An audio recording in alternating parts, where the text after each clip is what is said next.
you know, when Thanos is like on his thing and he's like, now I can rest. Yeah, now I can rest. Like that's exactly how I felt after I hit the 5 plates. Yeah. And like I didn't want to be that complacent though. So like, you know, something like just lit a fire under me and like to get back at it. But that you need those low to get that fire. Exactly. Right? It's so like, crazy. If you're already on the fire, then like you don't know anything better than this. Yeah. But you only know the fire because of the lower parts of it. It literally creates it. Yeah. Like it's like good and bad. Like we wouldn't know what's good or what's bad unless there was both of them. There was both of them. Like, it wouldn't make like you wouldn't have any reference to it as which one is which, right?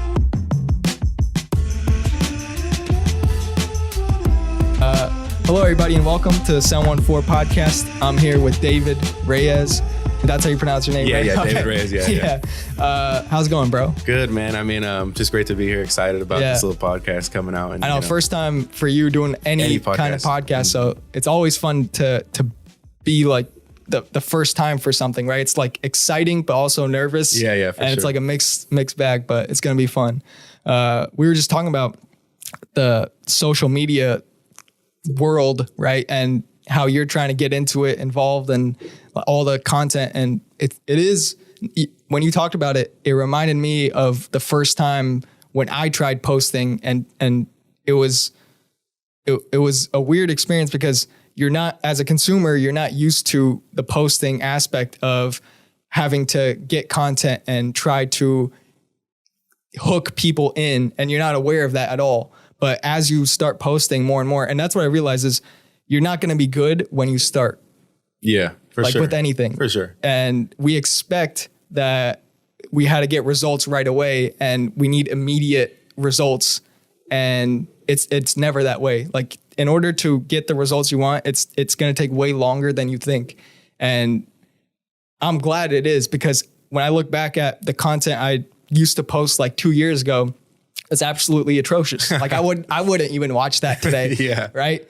But I had to post that. I had to create that because that's what led me to get better at even creating and editing so that the content today actually works, you know? Yeah. But if you don't try at all, then you'll never grow at all. Yeah. Right? Yeah. Like me and my buddies are trying to get into like the gym content right now. And like you said, one of my buddies, he's so focused on like, man, what's going to blow up next? You know, what trend do we have to hop on? Like, who do we have to call out? I'm like, man, like, you know, like as long as you're putting good content out there and it's like relatable and we're getting like 1% better, or like, you know, better every video, then it's gonna work out, you know? Yeah. I think it was, I forget who it was. Mr. Beast talked about when he first started posting videos, it was like terrible. It was absolutely like trash, but that it has to be consistent. And the consistency part of it is the main part, because you go ahead and you do something better in this video than you did the last video, or better in this podcast than you did the last podcast. Exactly. And you learn from your mistakes, and it turns into something that's pretty like, it's like art. Like it's like you practice, like a sport or something like that. Because you're not doing it for the result. You're doing it for the journey, the process itself. Exactly. And that's where your like true authentic self comes out, because I think people can tell when you're doing it for views, like, or when you're doing it for some other reason that isn't you know?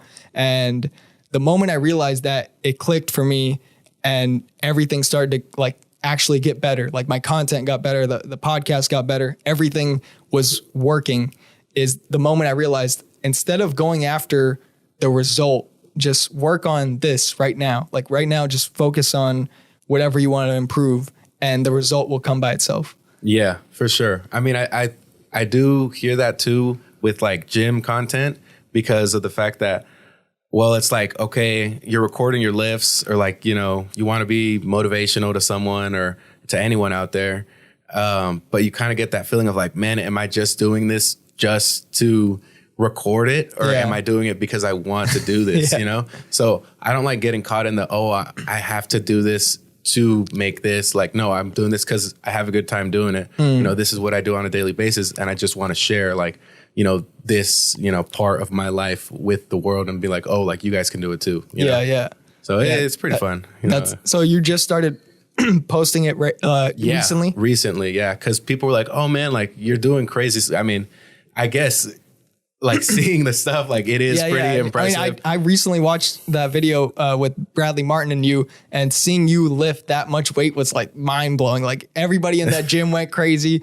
I was going crazy watching it. Like fuck, it's insane. And I want to talk more about that because I want to uncover like more of your story on what inspired you to go and this keep going. way, like into the fitness realm and not just fitness to just maintain your body, but to lift as heavy as you do. So I want to say it started about 2 years ago. So I'm 22. When I was 20 years old, you know, COVID, it was 2020. COVID was like, you know, rampant. Everybody was everyone was home, locked down, and I found myself getting comfortable. And it was like, I feel like everyone had that, oh man, like we're staying home. We can't really go out anywhere. We're going to stay home and we're just going to be comfortable in our homes. And, I feel like the gym, content started, you know, blowing up around that time too. Yeah. Cause people were like, oh, well, like you could still do at home workouts, and people were on their phones more, watching more like content about just anything and everything. So I started, you know, seeing on TikTok, even back then, I think that's when it barely started. This gym stuff. It pretty much around that time. Yeah, around that time is like when it's like, okay, more users. Yeah. And we're gonna get more. We're gonna blow this app up. Yeah. But I went ahead and, you know, was like, oh, I got with my cousin because, you know, during COVID, you're not just gonna go randomly to the gym with like a friend because you don't know. And like, most of the gyms were like were closed too. Like exactly, it wasn't even open. It wasn't open. And we started. I had like a gym in my garage, so it was like an at-home gym, and we started there. Just like lifting, and he's like a bigger guy. So I weighed probably like 310 at the time because we're just at home and we're just built big in general from like kids, and we're just at home just eating. Yeah. Not doing anything, not moving around. Exactly. There's no like sports we were doing or anything like that. And the bad thing for me was I used to play football. So like football was like super intense when it came to training. Yeah. Especially like the college football that I was playing. And it was super intense. And so I'd have to eat so much, and I was used to them, like they wanted me to bulk up, and I was so used to like, you know, just eating. And then like that was training. Okay. That was okay if you did the activity to match it, but now you're eating the same without doing anything. Yeah, exactly. I was eating the same, not doing anything. I feel like people have this problem when they're transitioning from sports, but so I like blew up in size. I probably gained like during COVID, I want to say I gained like 35 pounds easily. Yeah. Really? Of just like consuming, just bored, like online classes and stuff like that, trying to stay up with friends, like doing like Warzone or some random stuff. But just trying to pass the time. Exactly. So we got into the gym, and what it is, I find the best is to have a gym partner because they keep you consistent. You know, the days that you don't want to go, they want to go. The days that, you know, they don't want to go, you want to go. Or in the days that both you guys don't want to go, you understand like this isn't right. We shouldn't both want to go to the gym or both not want to go to the gym. So let's go ahead and let's get this done. Let's knock it out. But it's good to have someone close to you that's like a gym partner, because then they could tell you real like, hey, like, you know, get your ass up. Like it's time to go. Like it's, you know, if you want to be better, you want to better yourself, like this is what it's going to take. They push you. Exactly. They push you. And so I was comfortable enough with him to let him push me. Cause like, I don't let a lot of people push me. I'll go ahead and push myself. I'm like, okay, I got it. I understand. But I went ahead and I was like, okay, you know, I'm going to listen. I'm going to go ahead and like, we're going to go through this journey together. Let's do it. Yeah. So I think it was 2020 turning to 2021 in like February or like January, the gyms were starting to open back up a little bit. We were still wearing masks in the gym, which absolutely sucked. I remember I'd that get like sweat, like just like my whole mask would be soaked afterwards. It was kind of gross. Yeah. I'd have to take like extra masks. But I remember just lifting. In general, I was strong. So I think it was like 365 pound max, which was like still pretty, it's like above body weight and it's still pretty good. Yeah. But I felt super out of shape. So I did cardio, you know, lifted weights. And then by the time I was shooting for 4 plates, which is like 405 pounds. So from 365 to 405, that's like a 40-pound jump. Big jump. Yeah. But it took me about, I want to say like 2 months to get there. Yeah. Just from slowly like building it up. Exactly. Because the thing with being bigger, you have the mass to convert to muscle. That's why it's so hard for like smaller guys with like smaller frames to get stronger, because they have to actually be eating so much to gain any type of like mass. But when you're big, it's kind of easier to convert the mass that you already have to muscle. To muscle, yeah. And I always tell people that. I'm like, man, like mass to muscle. Mass to muscle, yeah. Put that on a t-shirt. Yeah. And so we go, I get to 405 and it's like a great accomplishment for me. Yeah. And I get super excited about it because I'm like, man, like no one does this. No one does 4 plates, you know? And I'm like 20 at the time. And I'm like, man, that's crazy. But then I was like, you know, maybe I could keep going, you know, like I'm 20 years old. And if I could do this, what else can I do? What else can I do? Like, so like I didn't necessarily want to do it, but like I understood that I could do it. And just having that understanding helped me to be like, okay, you know, like let's go for it. Yeah. And so like I just tried to go up 5 pounds and it just flew, you know, like 410 just flew. Yeah. And then the next 2 weeks, like I think I jumped 10 more pounds. And it was like 420 just 420. Flew. And I was like, okay, like there's these numbers, like they just keep growing because I'm like, it was kind of like a body recomposition. Yeah. And like my muscles just started to get super dense in the chest. I was working a lot of chest because my back I got into a bad car accident. Oh, really? That's why I stopped playing football. Yeah. So like I wasn't doing a lot of squats or heavy squats or anything like that. Like I just do like, you know, the leg extensions or like the leg curls. But like my main focus would be upper body and like bench pressing. So like just hitting that like 3 times a week and just having fun with it, because no one wants to hit legs. I mean, legs are good if you're disciplined. I think that's the one thing about legs. Like people don't want to do it, but it's necessary. Yeah, it's necessary. And like if you hit legs, like for anyone in the gym right now, if you hit legs, like that just shows the discipline that you have to like really gaining muscle or like reaching your physique that you want or like maintaining, because legs hurt, you know? Like, they're like the biggest, sore. Yeah, exactly. They're the biggest muscle group like in the whole body, and it's sore, and it's like you really just walk around all day on them. You know? Yeah. You're already kind of working them out. Exactly. Just by standing. Yeah. If you go and you hit legs, like props to you, you know, honestly, like I'll hit legs like once or twice a week, but I know people hitting legs 3 times a week and they're just like savages, you know, they have like a different type of switch. Anyway. I think once you do it, like you could fall in love with that process as well. Like you're looking forward to doing like leg presses and squats and stuff. Like it becomes a part of the workout. Like you're not like, oh, I had to do legs today. It's more like I get to do legs. Yeah. You know, I'm fired up to do it, you know? Yeah, people like immerse themselves in that instead of like, oh, I get to do upper body. Yeah. But if you can like immerse yourself in everything, like that'd be crazy. That's when people start making crazy gains. Yeah. It's like they're consistent with legs, they're consistent with like core, and they're consistent with their upper body. Yeah. But at this time, I was only consistent with upper body. So I was doing bench. We have these like wraps that we use. So in lifting, you want wrist wraps to stabilize your wrists and not like break down any like cartilage or like hurt your wrists or strain anything.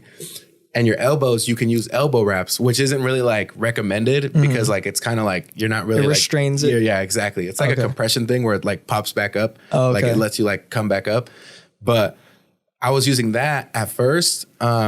And then my goal with that, I want to say those wraps, they add like a good 20, 30 pounds to any max. Yeah. So, because it's more stability in your elbows too. As well, exactly. Right? And it makes you feel like it's that feeling of like, nothing's going to happen to me. I'm going to be okay. There's no like danger to it. So it's a pretty good, like secure feeling, and it helps with the weight. So, I go ahead and I'm thinking like, maybe I could hit 5. My goal at the time, I think it was April, and my birthday is in July. Yeah. So it's at the end of July, and I'm like, maybe I can hit 5 plates before I turn 21. Like that would be crazy. And then I just started going for it. Like we just started like working, training hard 2-a-days, like lifting. And like my cousin, he never really had like a sports background or like a football background, but he was just a bigger guy.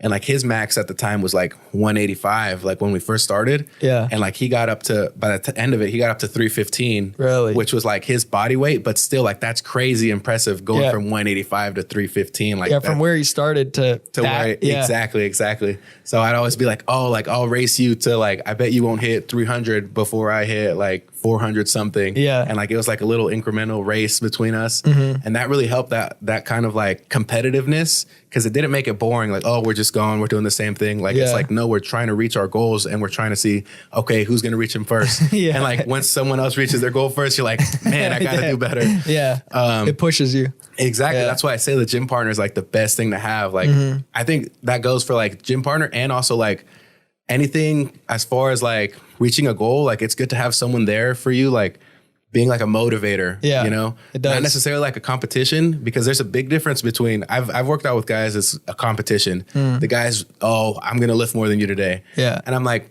okay, whatever. Like, like that, I'm not competing against you. Like, I feel like it's a good thing to compete against yourself. So you want to better yourself every day. The best partner is one that encourages you, like that wants the goal for you. Yes, right? exactly. And pushes you. And at the same time, you do it for them. That's the best.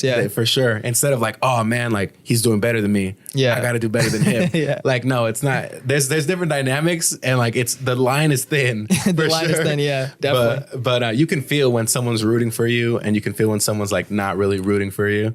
So it's important to have that person or like those people in your life who are like, you know, like actually like fans of you. Like, hey, like, you know, I love how your life is going. Like, you know, keep at it. It definitely encourages you to push yourself too at the same time, because you know that their belief is there, so your belief should be strong as well. Exactly. And you push yourself at the same time, and it really helps when that support is there from whether it's your family or just friends, anybody in the gym or in life. Really, that support is so beneficial in so many aspects, because it builds your confidence up. You know, as a person. Exactly. Like my parents, they'll come out to like my lifting competitions, and I won't invite anyone to my lifting competitions because I'm like, you know, I do this like on my own kind of, and like, it's kind of like a goal for myself. And I understand that I have support and I have like those people rooting for me, but there's also that like, oh, I don't want to disappoint them. You know, I don't want them to come and then like and see you fail and see me fail and stuff. But like, they're just there to be like you said, like to be that support. And like, we don't care like what you do or how you do. Like, we know like we're going to be here for you. It's unconditional no matter what. Like, I'll support you even if you don't reach your goal. I'll still support you because that's what true support is. That no matter what, I'm there for you. That's a great feeling to have too. Like I said, in any aspect of life, but in the gym, like, you know, you don't really think about, oh, my parents are going to come watch me lift some weights. So like, it's a little different, but like, I always get like, oh, okay, like I have to do good. You know, I put a little bit of pressure on myself, but it's like good to have, because when I'm training, I used to have like a little picture. I have a 6-year-old brother, and he always looks up to me. He looks up to me in like school and like, you know, just how I carry myself and in the gym. And he's always like, oh, my brother's like the strongest dude. So I used to carry around a picture with me, and I used to just like, you know, during workouts, I'd be like, all right, we're going to lift this PR today. And like, for you. I'm going to lift this and I'm going to show you this video. And like, this is going to be like motivation for you to like, you know, whenever you get into the gym or whenever you're like facing adversity, go ahead and look at this, and you know, here you go. Like if I can do it, you can definitely do it. Yeah, exactly. So it's pretty cool. Like having that like little brother aspect. I don't know. I've never had a little brother. I'm like the youngest. I was the youngest of 4. And then my parents had like a little, you know, boy again. Because it's all boys. Oh, really? They were trying for a girl. But it was like all boys. So it's like 5 boys. But yeah, like having that, like, you know, that generation of like, you want to inspire like the youth, I guess, even, and like just seeing like people, you know, like they look up to you, and you're like, if they're looking up to me, I might as well set the best example as I can. Instead of just, you know, fucking around and showing them a bad example. Right? I mean, that's exactly how I feel about it. So like I'm not saying he has big shoes to fill, but like he knows it can be done. You know what I'm saying? He knows that if you put in the work and the effort for like anything you want, it can be accomplished. Because like no one was thinking I'm gonna like be hitting like, what is it like right now? It's 560 pounds on the bench press. It's insane. So going back to that time, I think what you said 2021, did you already start those lifting competitions, or did that come later? So look, I went ahead and I did it. I did that goal that I set to hit 5 plates, which is 495 pounds by my birthday, by my 21st birthday, which was a huge accomplishment for me. But it was with those wraps. So it was an accomplishment, but now looking back, I understand like, okay, it wasn't actually 5 plates. Like I did it, but you know, it wasn't. You did it with some help. With some help, exactly. I want to say by the end of 2021, I was able to do it without any help. Oh, okay. So without the wrist wraps, I was able to do 5 plates. Or not the wrist wraps, the elbow wraps. And with the elbow wraps, I was able to do like 545. Like it was crazy, like the amount of help it was.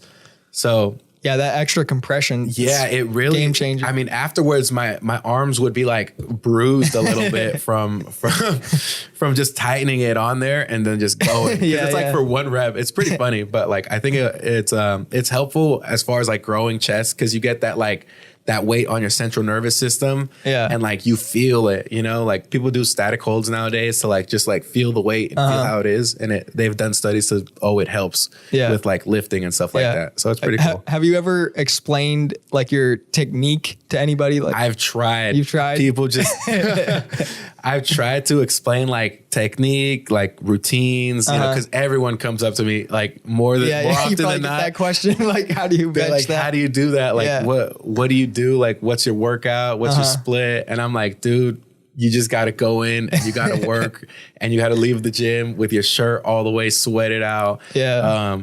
You know, you're going to be sore tomorrow, but you love the fact that you're going to be sore tomorrow. Yeah.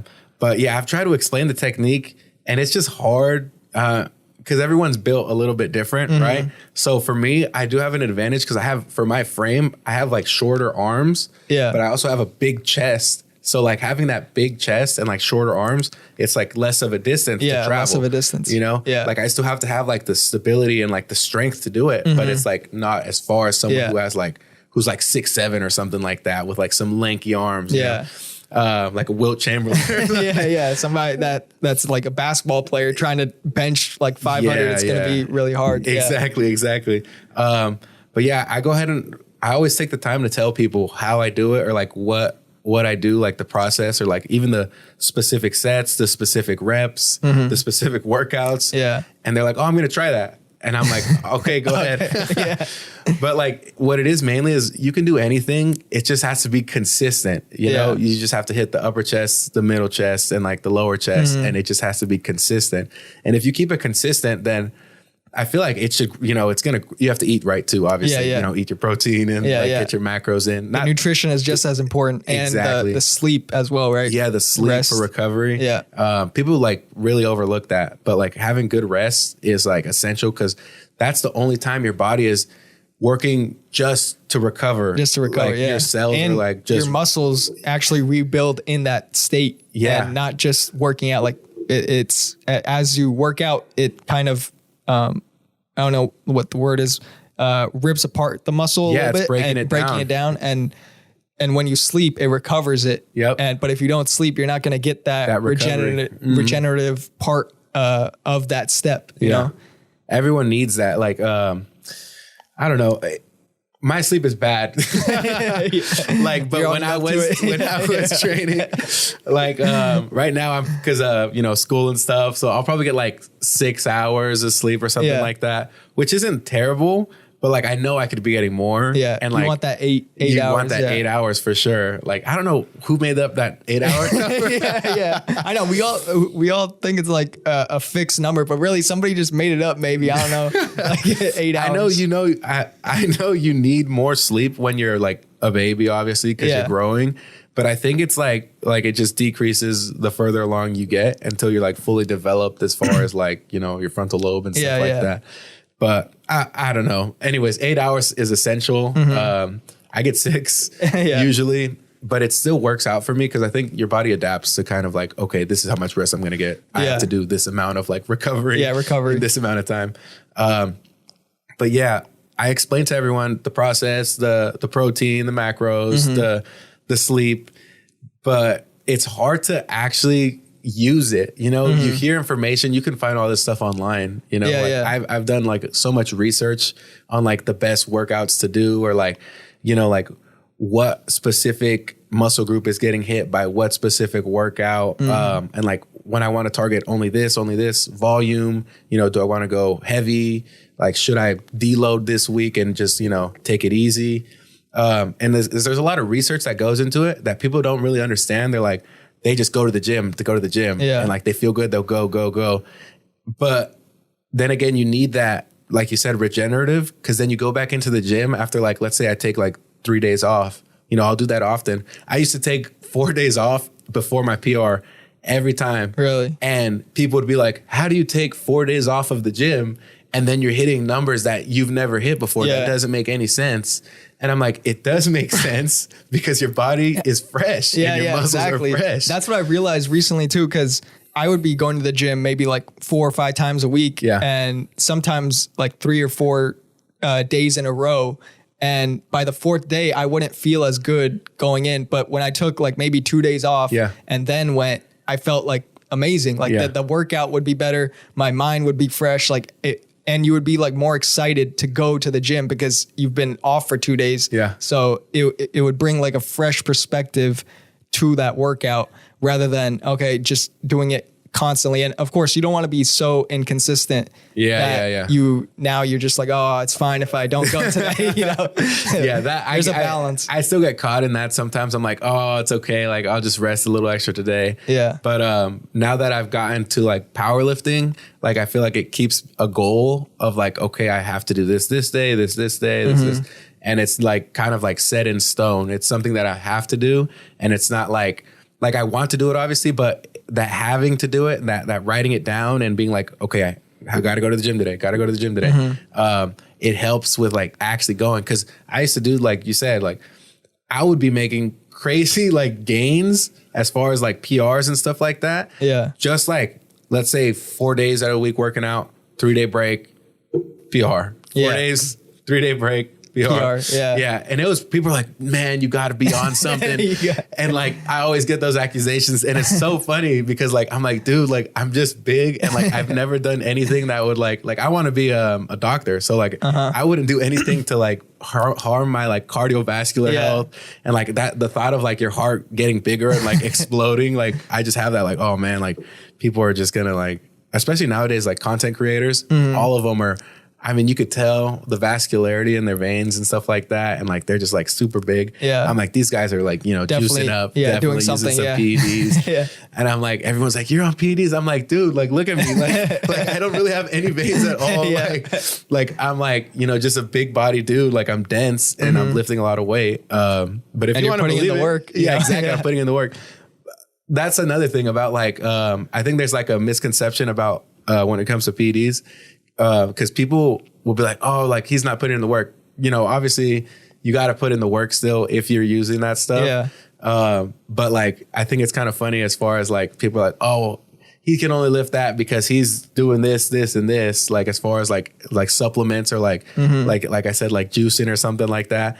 But they are still putting in the work. So like I still respect people who are doing that because it's like, okay, that takes a lot of courage to even want to better yourself that much to where it's kind of like not healthy to do it. It's a risk. It's a big risk. And I don't think I could ever do that. Yeah. Cause like, I'd be like, it's not worth your health, like your long-term health.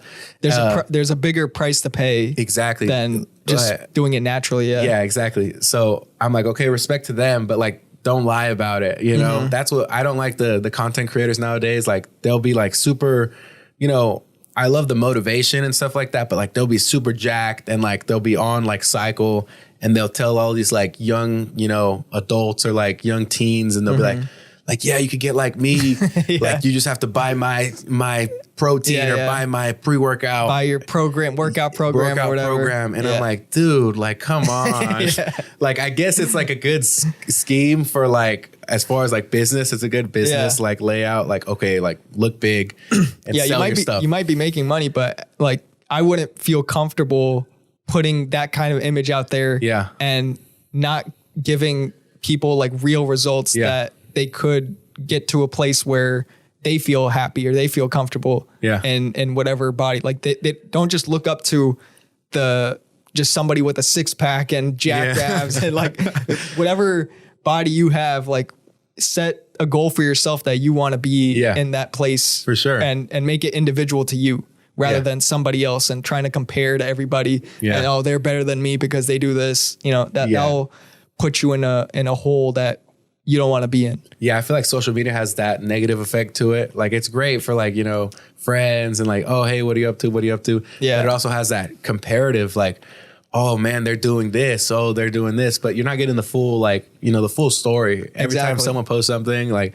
you're not getting like, okay, what's actually happening? Yeah, you're only getting their best moment, their happiest moment, or whatever PR. But you see the PRs, but you don't see every like failed attempt. Yeah, right. For sure. So that's what people are missing is they think. I think it comes back to instant gratification, like immediate results. People want to see the results in their life, but they don't realize that all these other people that have the results now, it took them a lot of time and effort to get there, and they're just showing off the work they put in. Yeah. And it's not right away. Mm-hmm. And once you understand that, then you could kind of have the patience to be like, okay, now let me just work on the process rather than just the result. The result will come because of the process that I'm in, rather than just the result. And if the result doesn't come, then I'm just not going to do anything. Right? Yeah. Yeah. I mean, the other day I was actually just scrolling through like old videos that I had taken, and I was like, man, like I loved this time, you know, like right now I'm in the moment and I'm like reaching for new goals, which is great.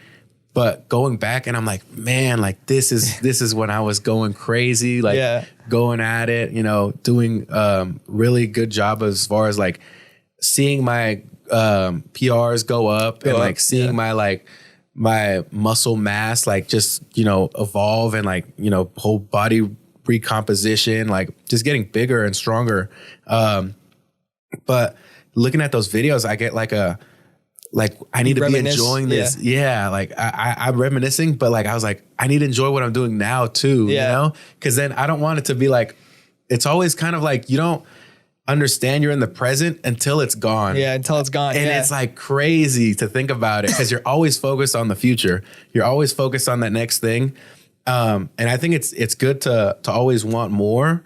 And like, obviously like in the gym, like I'm always shooting for higher goals.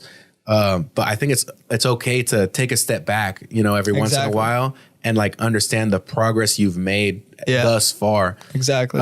So it's pretty amazing because it's applicable to all parts of life. It's not just the gym. It's like, oh, what friend groups you used to have, like, all those good times you had with that friend group. And now like it's evolved to like different friend groups. And it's like, man, like, I should have enjoyed that a little more, like when I was in the moment. So now you learn like, okay, let's enjoy this a little more when I'm in the moment.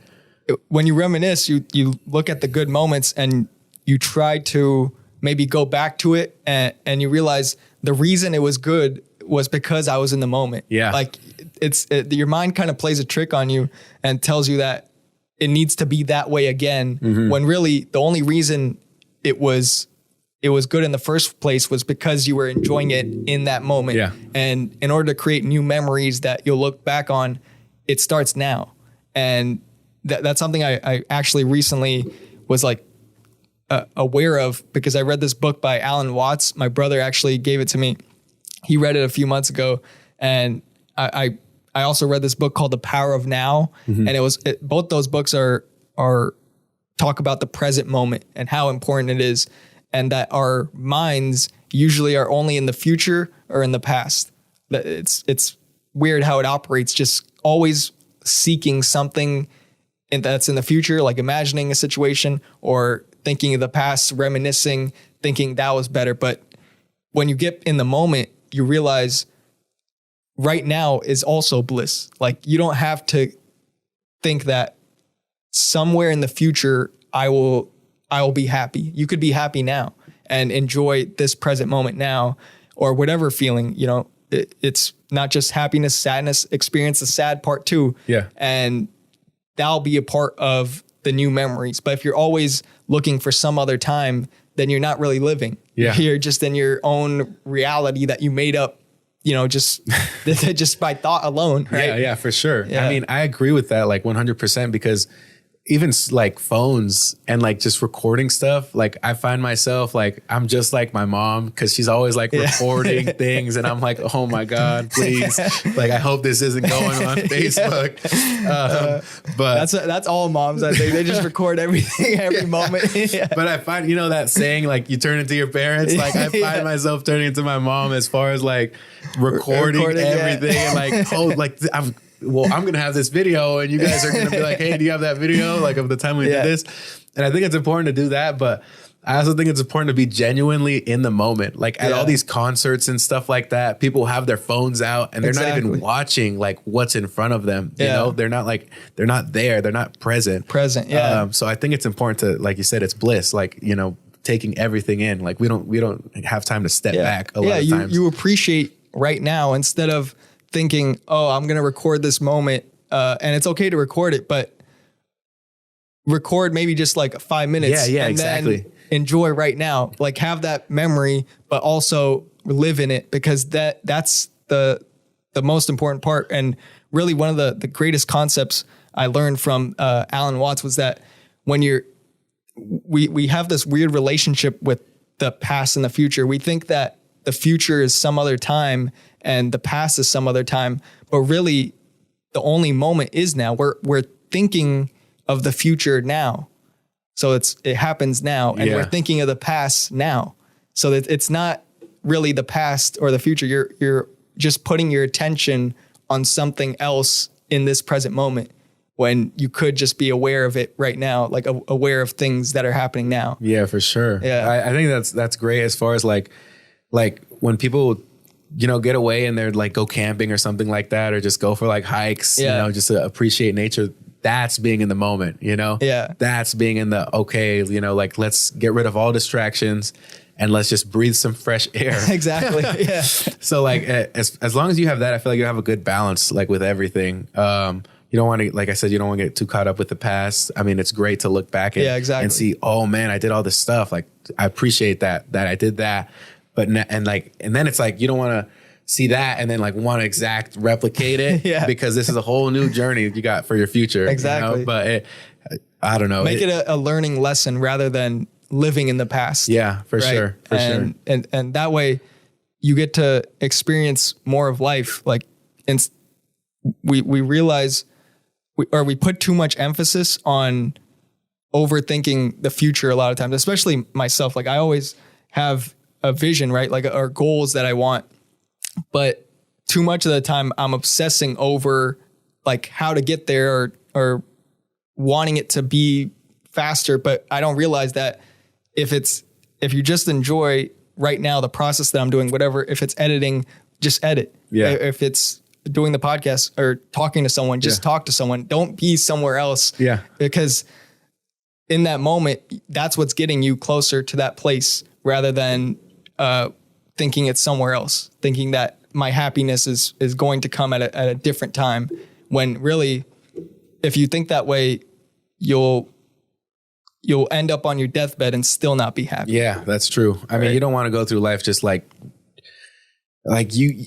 So the problem I do have with like living in the moment too much is you get complacent in a way. You know, you have to think about the future. Yeah. You have to think about these things, but you know, take some time out of your day to be like, okay, I'm here, you know, I'm doing this. And like, it's hard to balance, you know, it is a balance. It's hard because that's part of it too. You got to not only be in the present, but think about what it is you want for your life, and also not ignore the past, because there's a lot of lessons to be learned in the past. There's a lot of things that went wrong or went right, and you got to look at it and see and kind of analyze it, reflect on it.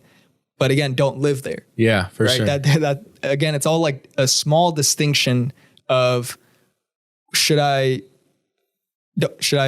look into the past and not completely get consumed in it, but look at it for what are the lessons I learned from this friend I had? How did this relationship fall apart? Or I did this on a test, and how could I learn from that? You know, there are different things like that, rather than putting yourself down for all the mistakes. Yeah. Learn from it.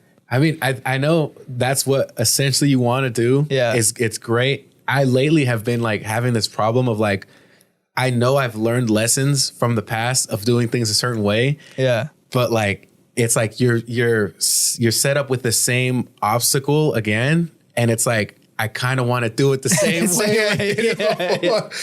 Like, you know, history says it doesn't, like, it shouldn't repeat itself. But like, man, like I should probably. So it's like there is a conflict of like interest if you're stuck in a habit or if your mind's like wired a certain way to do something. And it's like, man, I shouldn't do this. I know how this ends, you know? Yeah. And it's like, all right, what whatever. is that situation, if you don't mind saying it? I don't, as far as like, so when I train, it's like I train really hard and really intense. And like, especially before meets. Yeah. But I often get injured like before meets because of that rigorous, because of the rigor, like behind the block, the training block. And like, that's how I'm 6 weeks out from national competition. Right. Yeah. And like, I've been feeling good. I've been feeling great. But like, I always feel like, you know, I could be doing a little more. I could go a little harder. I could, you know, grind more. Oh my goodness. And it's so hard because I have this ego of like, okay, if I can do it, why don't I do it? Why don't I train harder? I feel like I could put my body through this and my body can withstand this. Let's do it. But I also have, you know, the practical side being like, hey, you're going to be like, you're 6 weeks out already. Yeah, exactly. You don't need to do any more than this. Yeah, for sure. So it's kind of like I've gone through this battle so many times of like, should I train harder? And this is the third competition. So third time going through it. But like the thought of like, go harder, go hard. I go through that battle of like, do more. I'm like, man, like I know I can, but it's like, do I want to? Do I need to? Yeah. And I think I need to get the risk reward ratio. Exactly. Gets skewed a little bit. And it's paid off, like working and training that hard. But like, there's obviously comes with like, you know, aches and like, oh man, was I 100% or was I like, you know, hurt a little bit? So it's kind of like right now I'm going through that, like, oh, like 6 weeks out, like, are we going to go in? Or are we just going to stay like consistent flow with the training? So in your past previous competitions, did you get injured because of that or? Well, it was like minor injuries. So it'd be like, you know, like you're at the gym and you're trying to like do something like, and you're like, oh, like my shoulder hurts a little bit. Yeah. So it's like tightness and stuff like that. Okay. So it's nothing crazy. One time I did do that in the gym, not training for a competition, but like just going for it, just going, going crazy. And like, I just pulled something for sure, like in my chest. And I feel like I had to take like a month off. Yeah. And after that month though, I feel like when our muscles or like even our bones, you know, fracture a little bit, like they grow back stronger in the areas that it was like hurt. Yeah. So like, even muscles when we're breaking down in the gym, like they get bigger as far as like, you know, if you're putting the right nutrients in like the macros and stuff, you're breaking down your muscles in order for them to get bigger. I feel like our whole body works the same way. Like, let's say like you have like a fracture in your shin. I got a lot of shin fractures or not fractures. I want to say like, I don't even know what they would be called, but like my shin like would tears a like, little bit. Yeah. Okay. And they'd be like dented from soccer because I played soccer my whole like childhood, I actually just played a soccer game yesterday. I got a red card. Did you slide tackle someone? I didn't, you know, I wouldn't call it a dirty play. It was all ball, but I guess in that league we're not supposed to slide. Oh, really? But anyways, I have all these like shin, but I have like bumps on top of the shin. Oh, yeah. And it's like from that like bone, like, you know, regenerating that and like getting stronger. So it's pretty cool, like how our body works. But as far as like, you know, like going at it and training, like you don't ever want to like have like a pain or an ache or anything like that. So I'm in that battle right now. Like, should I do it? Should I do it or not? Should I do it? Yeah. And it's weird though. Those past experiences help you, but at the same time, your body wants and your ego kind of says, I need to do more. And you really just had to make a decision at that point. Yeah, like, for sure. What do you want to listen to? And the results are going to come no matter what. Yeah. Like, but the worst part is like being indecisive and not doing anything. That's the worst. And I've been there many times as well, because we think if we don't make a decision, then it'll take care of itself. But really it doesn't. Like as soon as you make a decision, whether to go somewhere or start something, start a new business, start a new venture, or go to the gym, that's what you'll find out whether you succeed or not in the trying, rather than being indecisive and not going anywhere with it. Yeah, that's actually great. That's great, like insight on things. Cause like, you know, you don't really think about, you know, really like the fundamental I guess like I don't know what they would be, like themes of life, but like that's definitely one of them. Like decision making. Yeah, for sure. You got to be decisive with your actions and with your like your goals. You know? Like what do you want and like how are you going to get there? Exactly. Yeah, because I realized personally at a young age that nobody was going to make my dreams happen for me. Like it wasn't. Nobody's going to come in here and tell me, okay, this is how you get your dream life. You'll be happy. Just follow these things. Nobody's going to come in and do that. Yeah. And the moment I realized that life was my responsibility and that's it, was the moment I started to like learn from other people, like learn and read like different self-help books and try to get this knowledge of how can I live the life I want?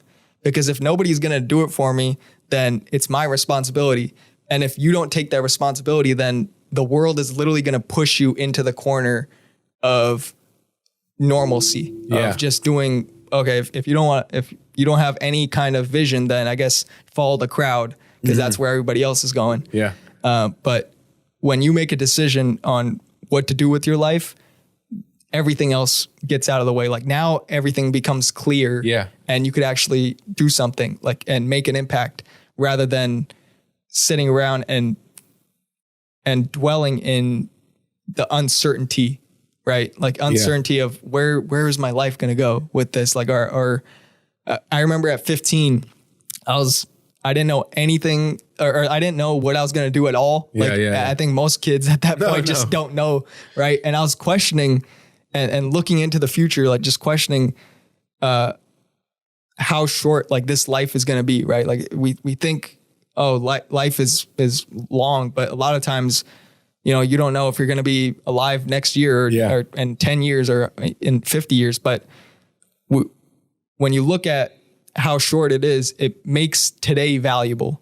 It makes today, this moment valuable. And I realized if I want to fill my life with all the experiences that make me happy, that make me joyful, I'm going to have to take that responsibility and do the best I can to develop myself and learn skills and make the life I want, because literally no one else is going to do that for me. Yeah. And that instantly switched something on and gave me like the drive to go out and create. Like there's something that happens when you make a decision like that, where your mind goes like to a different level and you start seeing the opportunities that weren't there before. Because everything's here. And in my opinion, I think all our dreams and all of our aspirations are already here. Like the opportunities to get there are already here. Yeah.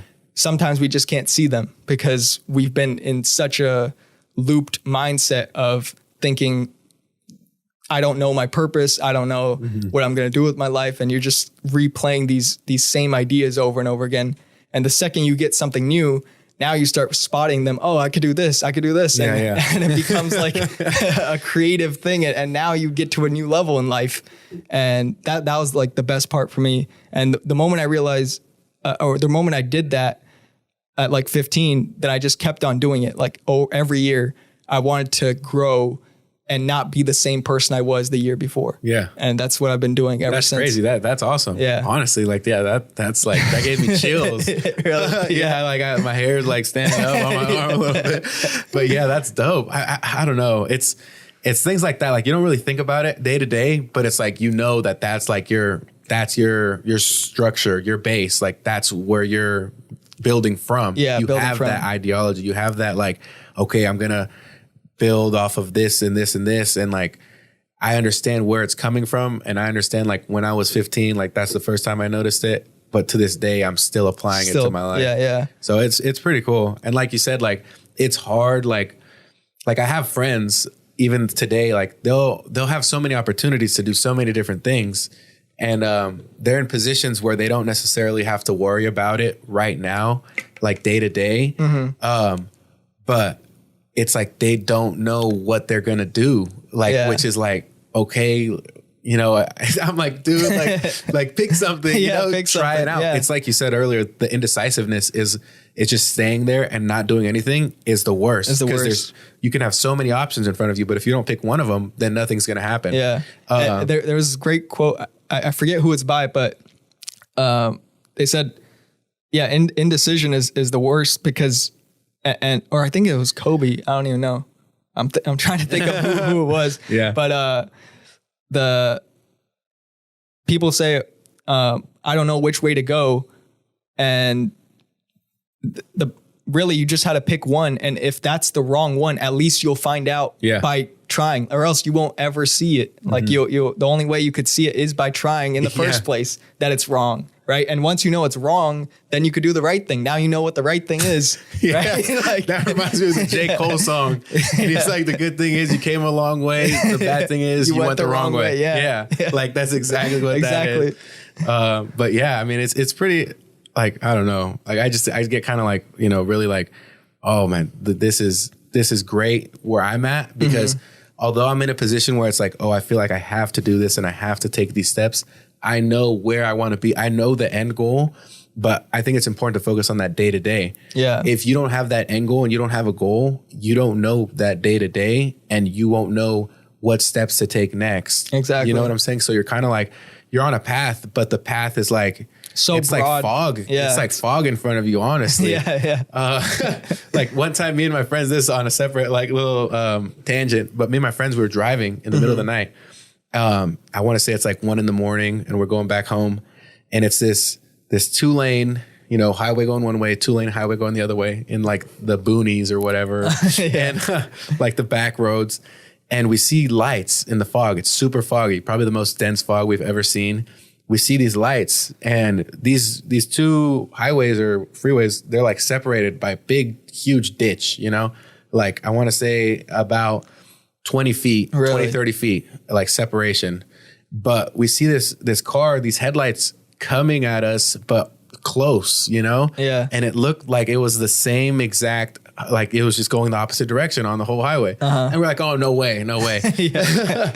But then like we get closer and closer, and we're like on a collision course to hit this car. So we swerve into the other lane, because luckily it's a 2-lane. Yeah. And the car flies by us. Oh, and wow. we're like, oh my God, like we could have died. Yeah. Like that was like we could have died. Like what if they swerved that way too? Yeah. Like we're thinking of all the possibilities. Insane. But like I say that to say like, it's like life. Like you see these opportunities are in front of you, and you don't know when they're going to hit you, because of all that fog in front of you. You don't know what is coming. You know what I'm saying? Exactly. When you have like a clear, like not clear, but like, you know, a understanding of like what your goals like you have are a set vision to be. of it. You have a vision, and you can see anything that's trying to obstruct your vision. You know what I'm saying? Yeah. The mind is, once you pick out something, what I realized is like even there's like the game you play when you're driving on a long road trip is like spotting different cars, right? When you look around and just see cars, you're not really picking out anything. You're just in generalized, you're in a generalized like space of consciousness. You're just watching and observing everything. But when someone says spot a red car, now your mind is looking for it. And you realize there's all these red cars out here because that's what you're looking for. Yeah. But when you weren't aware of that, and that idea wasn't placed there, then you'll be like, there's like no red cars here. But the moment you start looking for things, the moment you start having a vision, you start seeing all the things that can get you there, rather than being in a place where you feel hopeless and helpless. Yeah. Because I think we all need some type of trajectory to be happy, because, or at least for me, I always have to have like something to set myself to, or else I won't know what to do. Like it'll just be for sure. Like every day I would have just be lost in the crowd and the fog, like you said, of what do I do? But when I have a vision of something, I'm like, okay, I have that. How do I get there? Yeah. And now you have something to go towards, rather than just walking through life For sure. without anything. Yeah, I don't hate it, but like I definitely don't like when people aren't motivated to do something more with their lives. I feel like it's obviously, it could be, you know, hypocritical to say, or not hypocritical, what's the word? Like too harsh on people. Yeah. But I feel like we can all have like little goals to set, you know? Yeah. I've met people in life where it's kind of like they're, like I was saying before, complacent, and their complacency has kind of, you know, handcuffed them to the ground. And they're like, they know, like, they don't know how good they could be, how great they could be. I feel like I like seeing the potential in everybody. Yeah. So I always see like the best version of people. I like doing that, picking out the great aspects of them and like trying to build them up on those. You know what I'm saying? Instead of like not looking at them for who they are, but who they can be. They can be. Yeah. Exactly. So like, I think it's good to always like give people that benefit of the doubt of like, they can do this, they can do great things. Yeah. Especially if it's like a loved one or something like that, or like a friend. And it's like, man, like, come on, bro. Like you can do this. I believe in you. Yeah. But like, yeah, I hate when they get stuck in the complacency and they're like, oh man, like, you know, I'm just, you know, chilling. I'm relaxed, which is like, okay, good. But like, don't do that for years. You know what I'm saying? Like, and years go by and you're like, man, where's the time gone? Everyone's doing something. Everyone's, you know, getting married, you know, having kids, getting their jobs, you know, like doing just other things in life. Yeah. And it's like, man, like, you could have been working towards something too, but you were complacent with it. Exactly. There's a time for relaxing and also taking it easy, but at the same time, there's a time for focus and action. And it's the balance of those two that I think lead to the most fulfilled life. Is not just constantly going after the goal every day. You're just, you know, on this kind of, you're being too harsh on yourself and not allowing yourself to rest and become open to new ideas. But at the same time, it's the balance of those two aspects that get you to where you want to be. Yeah, for sure. I mean, I couldn't have said it better, honestly. Yeah. That's exactly, I don't know. I'm just grateful. You know, you got to be grateful in the moment of like for where I'm at right now. You know, even though right now I'm far from home, I made a decision to leave because I'm from the Bay Area, you know, originally like North Bay. And that decision to leave family and like leave like my friends and, you know, come over here and just like, I don't know anyone over here, you know, I came over here to get kind of like a haven of like, this is what you're going to come and do and focus on yourself. You know, I think it's hard for people when they're surrounded by kind of like, not necessarily like my family's great, but it's like a lot of things going on, you know, like there's so much stuff and it's so many distractions. Yeah. And it's like, man, like, you know, like I get it, guys. You guys, everyone, we all have our own lives and we have our own like little stories and conflicts or whatever. But come on, like I need some space to think. So one reason I did like come out here is to get kind of that solitude. And like, I'm not saying I enjoy the solitude, but I do enjoy the clear of mind. Like I don't have to think about, oh, how is this person going to feel if I do this? How is someone going to, I don't have any eyes watching me like constantly of like, oh, are you on your stuff? Like I can keep myself accountable. You know what I'm saying? Yeah. It puts the responsibility on you. And instead of everybody else, I'm doing it for them rather than it should be, I'm doing it for myself. Yeah, for sure. Yeah. I think that's the greatest part about coming out here to like Irvine or Orange County is like, I got that like freedom for sure. Cause it was long overdue. Like I was back at home until I was 21 or something. And then I'm like, oh man, like all my friends, they went to like, you know, 4-year universities. And even though they're back home like now, which is like, okay, like I get it. Like you go college, you come back home, whatever. I think that I needed that freedom of like, okay, let's see how it feels without everyone constantly like, oh, what's David up to or what's he doing? And like I said, it got me that like, oh, I can do these things. You know, when you experience more, I think college is great because you get to see what everyone's doing kind of, you know, oh, you're doing this research or, oh, you're doing this volunteering or, oh, you're doing. There's so much diversity like in the whole campus. There's all these different concentrations and different majors. And you talk to different people and they're interested. This guy's interested in engineering. This guy's interested in calculus. And you see all these different aspects and you realize there's more to life than this one bubble that I'm in. Yeah, right. Exactly. And you get to experience more than that. It's pretty dope. Yeah, for sure. I don't know, that freedom from like expectation is like really essential, because you have to separate yourself from, like, I want to say you have to separate yourself from what other people want of you in order for you to grow like the most you can. Yeah. Because even that expectation, like, well, let's say you could do better than that expectation. You know what I'm saying? Yeah. Like, let's say you can, you know, and there's not that stress of like, oh man, like obviously you want to do good. But like the main thing is like, okay, the only expectation I should have is from myself and like from maybe my parents. Yeah. You know what I'm saying? And I think we, in our own minds, we over exemplified those expectations. Like maybe your parents or your friends have these expectations, but in your own mind, you're thinking it's do or die. Like I have to do this for them, when it's really not that much. Like they'll love you no matter what. Yeah, for sure. But in your own mind, you've made it to be something much bigger than it actually is. Yeah. Yeah. I don't know. My friends, I'm like, you know, you guys, yeah, I don't care. It's more definitely like family. Yeah. But, you know, I think it's good to have, you know, that people believing in you. Yeah. Because like I said, if you're just complacent, like, then it's kind of like you have to make your own expectations, which it's good. It's just hard to do. Like when I'm training and stuff, like I love when people call me and they're like, hey man, like, what are you planning to do next? Like, what are you planning to like hit next? Like, what's the goal? What's the plan? And I get to like, oh, well, you know, haven't really thought about it, but like, well, this is the goal. This is the plan. This is what I'm going to do. And then it like, makes you think about it. Yeah, exactly. So I think it's pretty cool. Yeah. Having that, but like not like the constant of it, like of every day. It's like every day. Yeah. Every day. Like, hey, what are you going to do? Hey, what are you going to do? Yeah. that wouldn't work for me as well. Like having that kind of expectation of it's like a computer, like having to run this program every single day. Yeah. Like back at home, like, I don't know if you ever got this, but like, you know, my dad would knock on the door and I'd just be like, just chilling out. Hey, what are you doing? I'm just, can you do a favor for me? I'm like, okay, yeah, sure.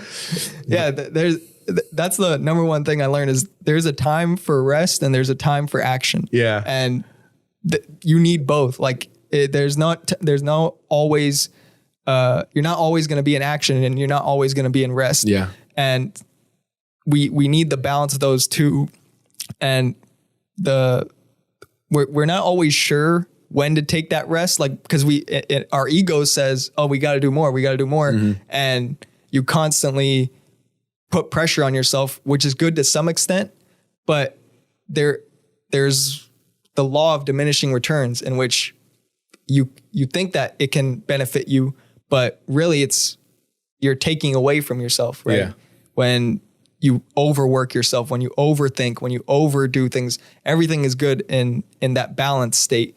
And it's different for everyone, right? Like some people could handle more than others, but I think when you reflect and take a look at yourself for what you want to do and how you want to get there and the fulfillment you have in doing it, then you'll get to that perfect balance of it's okay for me to rest and it's okay for me to take that action. And I have all these expectations, but as long as I don't let them overpower me, I'm fine with the expectation as well. Yeah. Yeah. And it's so hard to do that. It is hard. Find that balance.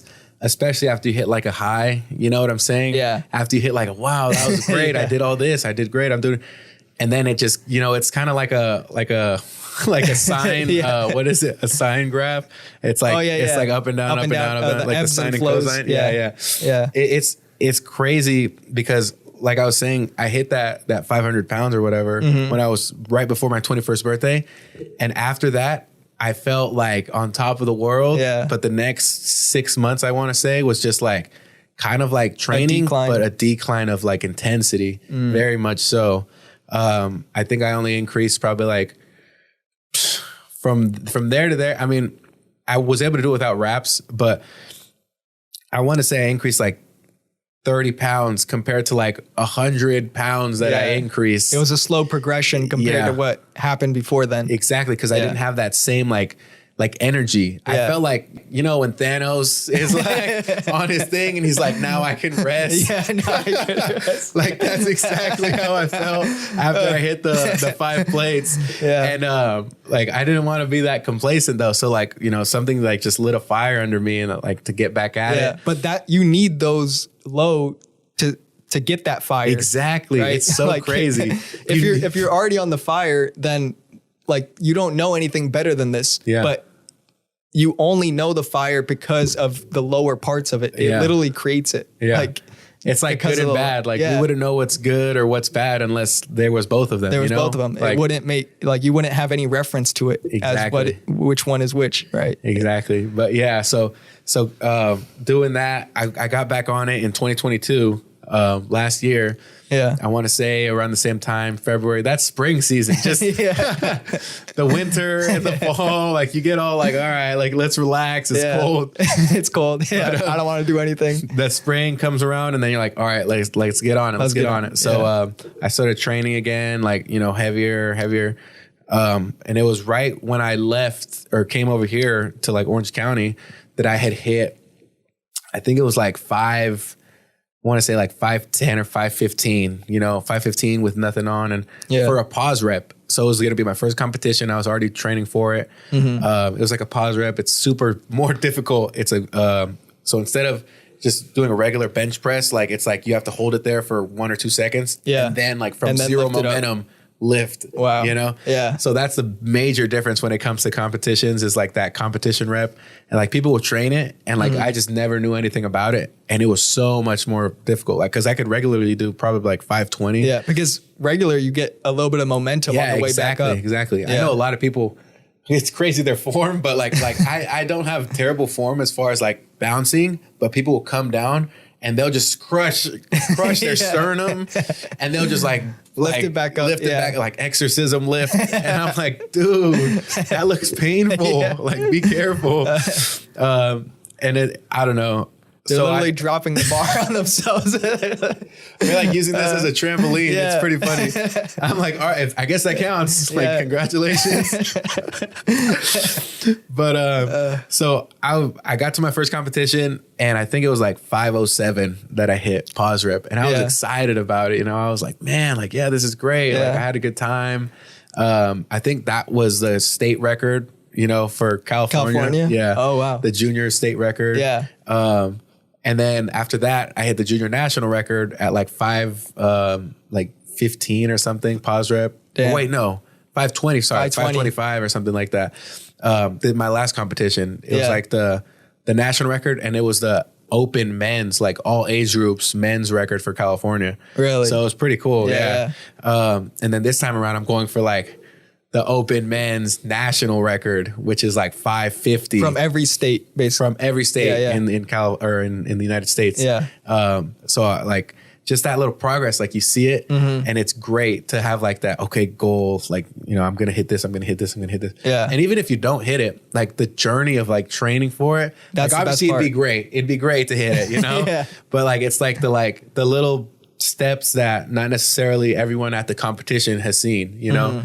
Like obviously like I'm posting, oh, I did this, I did this, I did this. But like when you go and you perform on the platform, it's like those viewers are probably seeing you for the first time ever, you know? Yeah. Like the people there, like the other competitors, they're probably like, they're like, oh, who's this guy? And then you go and you do some crazy stuff and they're like, this guy's insane. Yeah.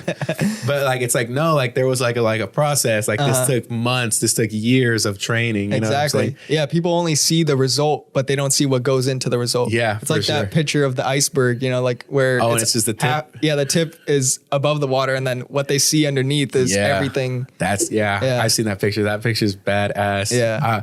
I don't know. I just think it's exciting though. Like when I went to Zoo Culture and like met Bradley Martin. So I went there for the first time and I met him and like he was busy with like doing some content creation, which is like fine, you know. I was like, you know, I get it. He's working. That's his job. Yeah. But like I was benching, I think like 520 or something like that. Really?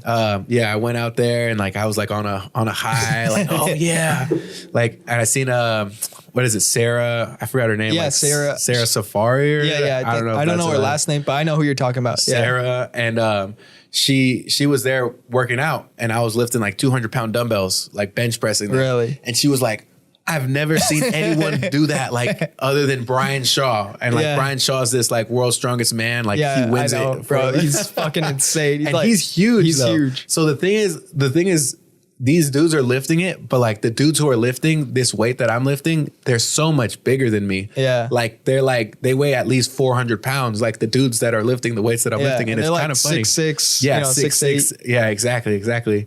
Like there's this dude Julius Maddox, and he's going for like 800-pound bench press. Damn. And he's on like gear and stuff, like as far as like juice and like he's shooting up for sure. Yeah. But like he's a giant. He weighs like 420 pounds. Wow. Like, and I'm like, man, like that's ridiculous. I wouldn't even want to be that big. Or like this dude, the dude who I'm trying to beat his record. His name is Jesus Oliveras, and he's like this up and coming, like I think he's like 24 or 25 right now. Yeah. But he weighs like 400 pounds too, and he gets invited to all like the national competitions or like international competitions. Yeah. He has a crazy squat. The thing is, like, I have a great bench press, but like my legs are just not there. Not there. Doesn't match. Yeah. Like everything actually matches exactly, but it's supposed to be like your bench press is the weakest, and then it goes like squat, and then it goes deadlift is the most. But I'm like even across the board. It's pretty funny. Everyone's like, you're an anomaly. And I'm like, no. I'm like, I am an anomaly. I need to hit legs more for sure. But yeah, so I'm trying to beat his record of like when he was 23, but he weighed like I want to say like almost 400 pounds. It was like 380 something or 390. Really? And he hit 555, and I want to hit 550 or hit 554 or something like that. I want to hit 555 at the competition in July. So it's kind of like, man, I'm putting myself up to this standard, but for this weight class, like it's kind of like free range because it's like a heavyweight weight class, you know? Like after 275 and up, it's like everybody. Yeah. So it's kind of like, okay, whatever. I'm going up against these freaking dudes who weigh Giants. Like 90 pounds more than me. Like whatever. Yeah. So like right now I'm walking around right now like 295, 290. Mm-hmm. So I have to start like bulking right now a little bit to get to like, because the range I want to be like between is like 300 and like 308, like in that range. That's when I feel like optimal, like prime to lift. You have that mass to help you there to get you to that the weight that you want to get to. Yeah. And like people like the gut helps. I swear. Like I met this dude when I was in community college in San Francisco, and he squatted. I want to say like we were 18, 19, and he was squatting. He was from Sweden. And he was like, you know, he spoke English, but like, you know, I was like, man, like, I think his name was Aslan, like there's a lion in like Narnia or something like that. Aslan. Aslan. But anyways, he's a Swedish, foreign student coming to play football for San Francisco, and he's squatting like 650 pounds. Wow. At like 19 years old, and he weighed like 270, 280. Damn. And I'm like, bro, how are you lifting this? And he's like, it's the gut. And it's the gut. He has this like huge muscle gut. Really? I'm like, dude. So like the gut definitely does help as far as like moving mass. Mass moves mass is a real thing for sure. Yeah. But like it's to like a certain extent. It's like, okay, like that guy's big. Of course he can lift. When people see me, they're like, that guy's big, but what the hell? How is he lifting that? How is anyone lifting that? Today, I actually had my friend, he's in Las Vegas. He's at this place called the Dragon's Lair. It's like a famous gym that they have out there. Oh, okay. And he's seen me. He always goes to Zoo Culture with me. And I'm lifting like 200-pound dumbbells. And like people get all excited. And they're like, oh, this is crazy. Like, what's going on? He's like, man, he's like, the 200s over here, they literally have like a sheet of dust on top of them.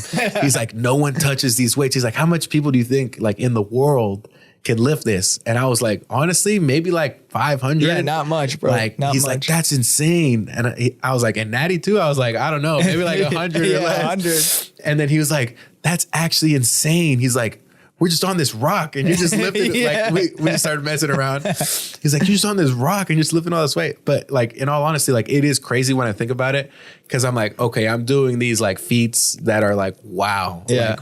Like, not many people can ever even do this. Yeah, for even sure. If they wanted to, like, they're not there. Yeah. And I'm still wanting more. Like that's the funny part. Like, I'm like, man, I'm doing crazy shit and I want to keep going. Yeah. Like, I don't know. I think it's great though. That's amazing to see like where you've come from, like at 20 years old. And it's not even that long of a journey. It seems like just the beginning of this, right? I think so, because people, they're like, how long have you been lifting? And like, technically I've been lifting, like, you know, with weights and stuff like that, training since I was in high school, which was like 6 years, you know? Yeah. Since I was 16, actually, a little bit after, you know, starting high school, because I started football a little later. But like weight training, actually getting into it, 16 to 22, like that's 6 years of training. And like, there's these dudes who are like 30, they've been training for like their whole lives, like since like fucking 10 or some shit like that. And they're like, what the heck? They're like, how are you doing that? You know? That is insane to see your journey and just hearing you talk about it, of where you started at 20 years old to now where you're at, and having the goals for yourself. I think that's what separates you from most people. Is most people just want to lift, you know, or just go to the gym. Yeah. But you have specific goals in mind, and that's what's allowed you to stay focused on, if I want to get to this weight, what do I have to do? Yeah. And try to continue to build on that. And I could see the progress, you know, like in I've watched certain videos of yours, and you just continue to get better at it every single day. Yeah, for sure. I mean, I always tell people too, like, I used to be a joke of mine, back at my home gym. They're like, how are you doing this? And I was like, it's all mental, you know, like I was joking, really but it really is all mental. Like, if you think you can achieve something, there's nothing stopping you from achieving it. Yeah. You know, it's like that quote, that guy was like, you know, like, what's the craziest thing? Or like, it was something like, what's the craziest thing you've heard? And he was like, it's not that easy. And then he was like, what's not that easy? What do you mean? Like, just tell me like what you heard. And he was like, no, he's like, that's the craziest thing.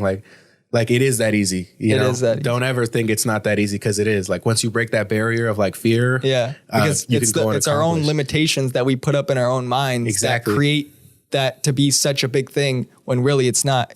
It was just an illusion the whole time. Yeah. Yeah. For sure. Once, and like breaking past that barrier has like opened up, like I become fearless. You know, people get so worried for me, and they're like, oh my God, like, what if something happens to you? And I'm like, first of all, don't say that.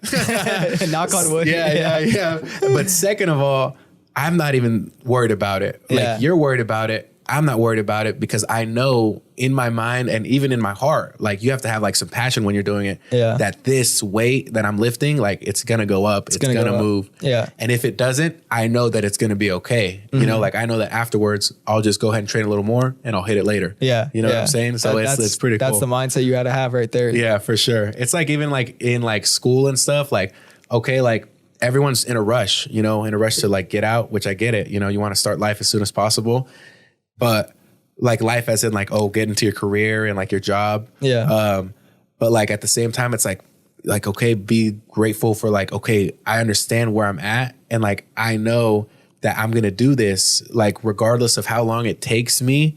Like, I know that at the end of the day, like, I'm going to work until I get to where I want to be. Yeah. So it's pretty cool. Yeah. I don't know. Having that mindset all around it is pretty nice. That is. Yeah. Because you're looking for growth over time rather than immediate results. Like we talked about, it's much more possible. Like, I think your mind could handle literally anything, but when you plan it out towards growth over time, your mind can easily accept that idea of, okay, if I could just get better, like we talked about with Atomic Habits, 1% better every day. Yep. It seems like a small amount, but over time that adds up. You know, 365% better over the year is a lot. Right? That is a lot for sure. Yeah. I don't know, that's the mindset to have. And like, I try to tell everyone I come across, like, you know, I'll randomly go ahead and just start talking about stuff like this. Like, hey man, like, you know, how you doing in school? Or like, you know, cause I'll see the gym bros and I'm like, oh yeah, what you hitting today? But then I'm like, okay, like, you know, how's life? You know, how are you doing? How's school going? You know, like, you know, is there anything going through? Like, what's going on with you? And like, we get real, like, not personal, but like close as far as like understanding where their mind is. You know, I think it's important to check up on people like all the time, because you never know what anyone's going through. and you never know if they just need that conversation or just to talk and just talk about it. I've actually done that with like strangers even. Like I've just gone up to strangers and asked them about how's your day and stuff. Really? Like, That's what my dad does. I swear. Like we'll be on a plane and whoever he's sitting next to, he'll just have a full blown conversation.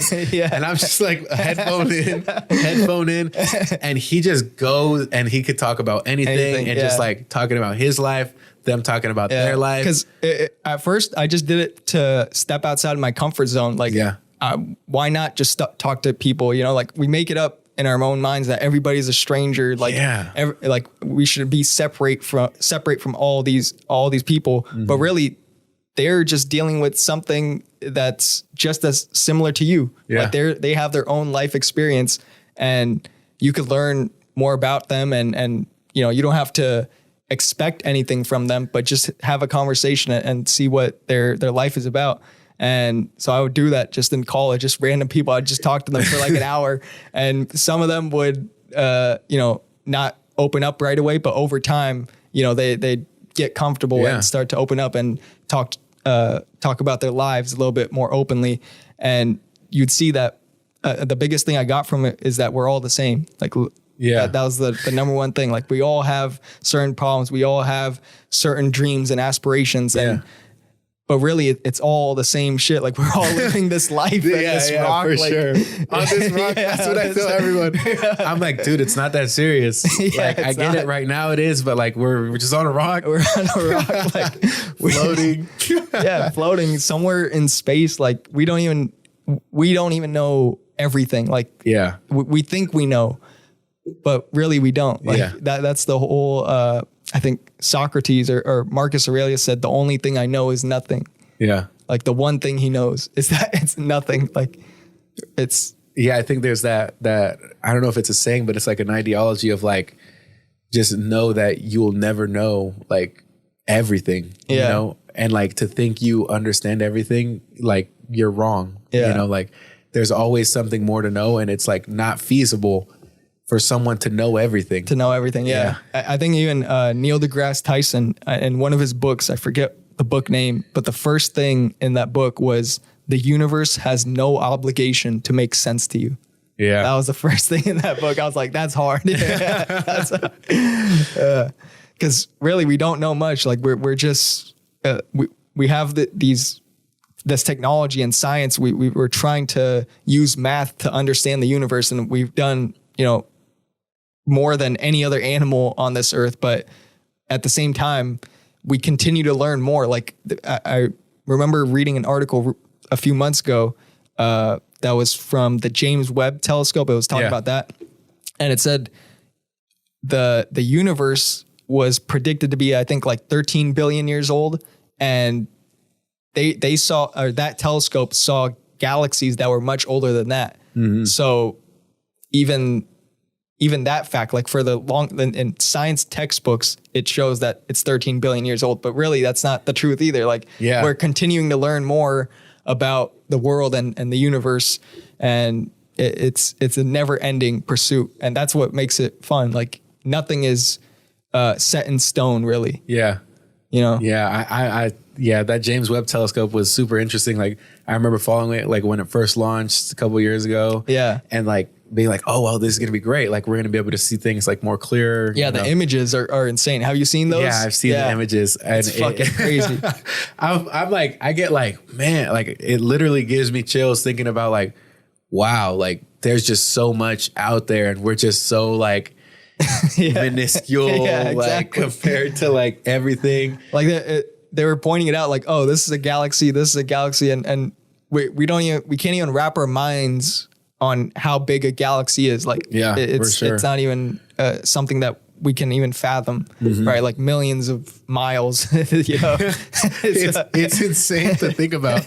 But I think it's also cool to understand. It gives you like an understanding of like, okay, like we're here and we're now. Yeah. And like, are we going to get this again? You know what I'm saying? Yeah, like live in the moment. It's time, you know, it puts things into perspective a lot of times. That's what helps me with thinking about space and the universe. Is we're so focused on these problems that we have now. And yes, they may be important, but when you zoom out of it, it kind of not distracts you, but puts a different lens on it. Yeah. And you kind of calm yourself and realize, okay, it's not that big of a deal. Yeah. I mean, everything, I feel like all the issues around us and like the obstacles we face, they're kind of like constructs, you know, like a lot of it is like social constructs of like what you're supposed to do, what you're supposed to be, who you're supposed to be. Like it was all made up. Exactly. I forgot what, I was thinking about, it was like a social construct of like, I don't know. Nowadays there's so many social constructs, but it's literally yesterday. It was like a social construct and we were like, I think it had to do with money. And we're like, it's literally just money, or school could be one. Like education.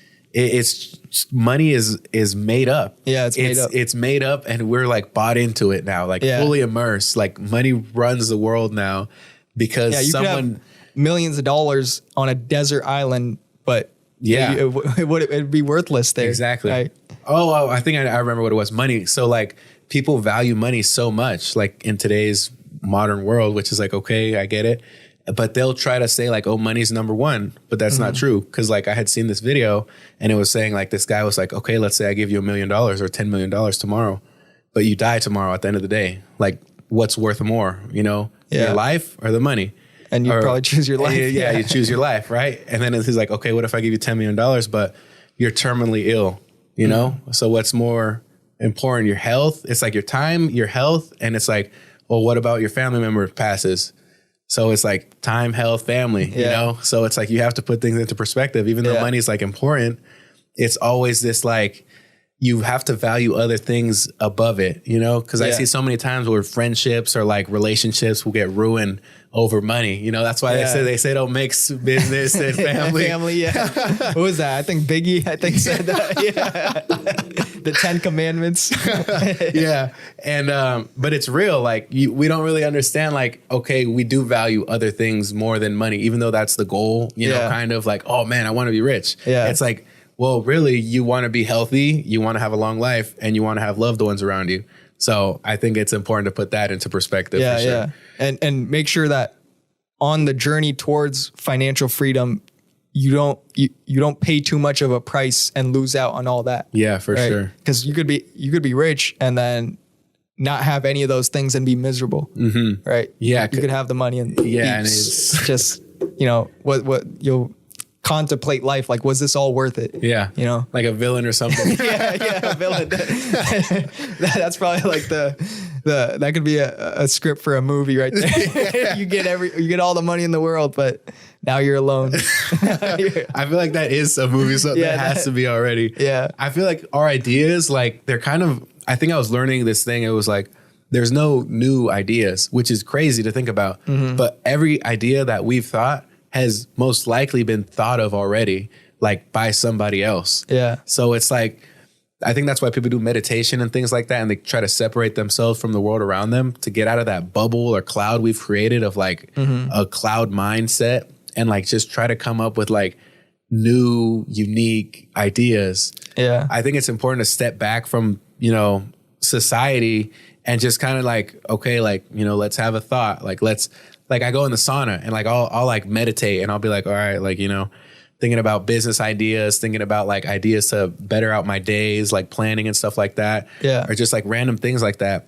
And I'm like, man, like it's hard to come up with something that probably hasn't been done before, like innovative. You know what I'm saying? Yeah. It comes at you at the weirdest time though. Like creative ideas are never ones that, especially for me personally, they never come at the time where you want them. Like you don't get creative ideas when you just completely say to yourself, I need a creative idea right now. Mm-hmm. It comes at you like spontaneously. Yeah. When you're just in the moment, when you're actually like maybe editing a video or doing something, then it'll come and you'll be like, oh shit, I got to write that down. Yeah. Because that's going to go away. And you write it down and then you act on it. But it comes at the weirdest moments for me. It's never just something that I ask for and then I get it right away. It's more just through the process of whatever I'm doing it in, then the idea comes. Yeah. You know, that makes sense. It's like a spark, like a light bulb moment. Like, that clicked. Yeah. I don't know. I think it's interesting because if you do have like an idea that's like really innovative, like you have that idea, but you only have it for a certain amount of time before someone else has that same thought. Yeah. Me and my friend were like, we have no idea if we had this innovative idea, but we were like, man, we need to think of like a business plan. Like we need to think of something that no one else is doing, you know? And then it was back in like, I want to say like 2016. And we were like, you know, they're making like VR, like virtual reality at the time. Yeah. Like the little headsets. The headsets. Yeah. And we're like thinking, and we're like, well, what if that's how we reached immortality, like through headsets? Like we download our profiles and like download our voices and like our minds and our thoughts kind of to this reality. And then when we pass, like our loved ones can still visit and like talk to us and stuff like that. Damn. Like some crazy, like we were on some crazy stuff. Yeah. And we were like in high school and we're like, dude, like, no way. Like, those are some like high thoughts. Yeah, exactly. We were like, it sounds like we're loaded. Yeah. And then, but we were sober. It was so funny. And I was like, yeah, bro, like we're like on shrooms or something right now thinking about this. But now they're actually creating this thing where they will download your profile and it'll be the same. It's the same exact idea. Damn. And they're downloading these profiles onto virtual realities. And they're making these worlds like, you know, like Meta and stuff like that. Like, but the people will actually be there and like they'll have the same voice or like they'll have the same actions or like they'll act the same and their personalities will be downloaded. You have like a 3D render of yourself. Exactly. Yeah. So when we pass, like we're still alive in a sense in this computerized world, you know? You guys are like, we should have done something. We need an equity in that. Now we're like, bro, remember that idea we had? Yeah. The other day I seen it. It was like probably like 6 months ago. I seen it pop up like on like Bing or something like that. And I was like, wow. Yeah. I think Rick Rubin said something similar to that. He said, when an idea is created, it might go to a bunch of people, but no, even if you don't take action on it, somebody else will, because that idea, its time is ready. Yeah. Like it needs to come into this world. Wow. So that's his perspective. And he's like a music producer. Yeah.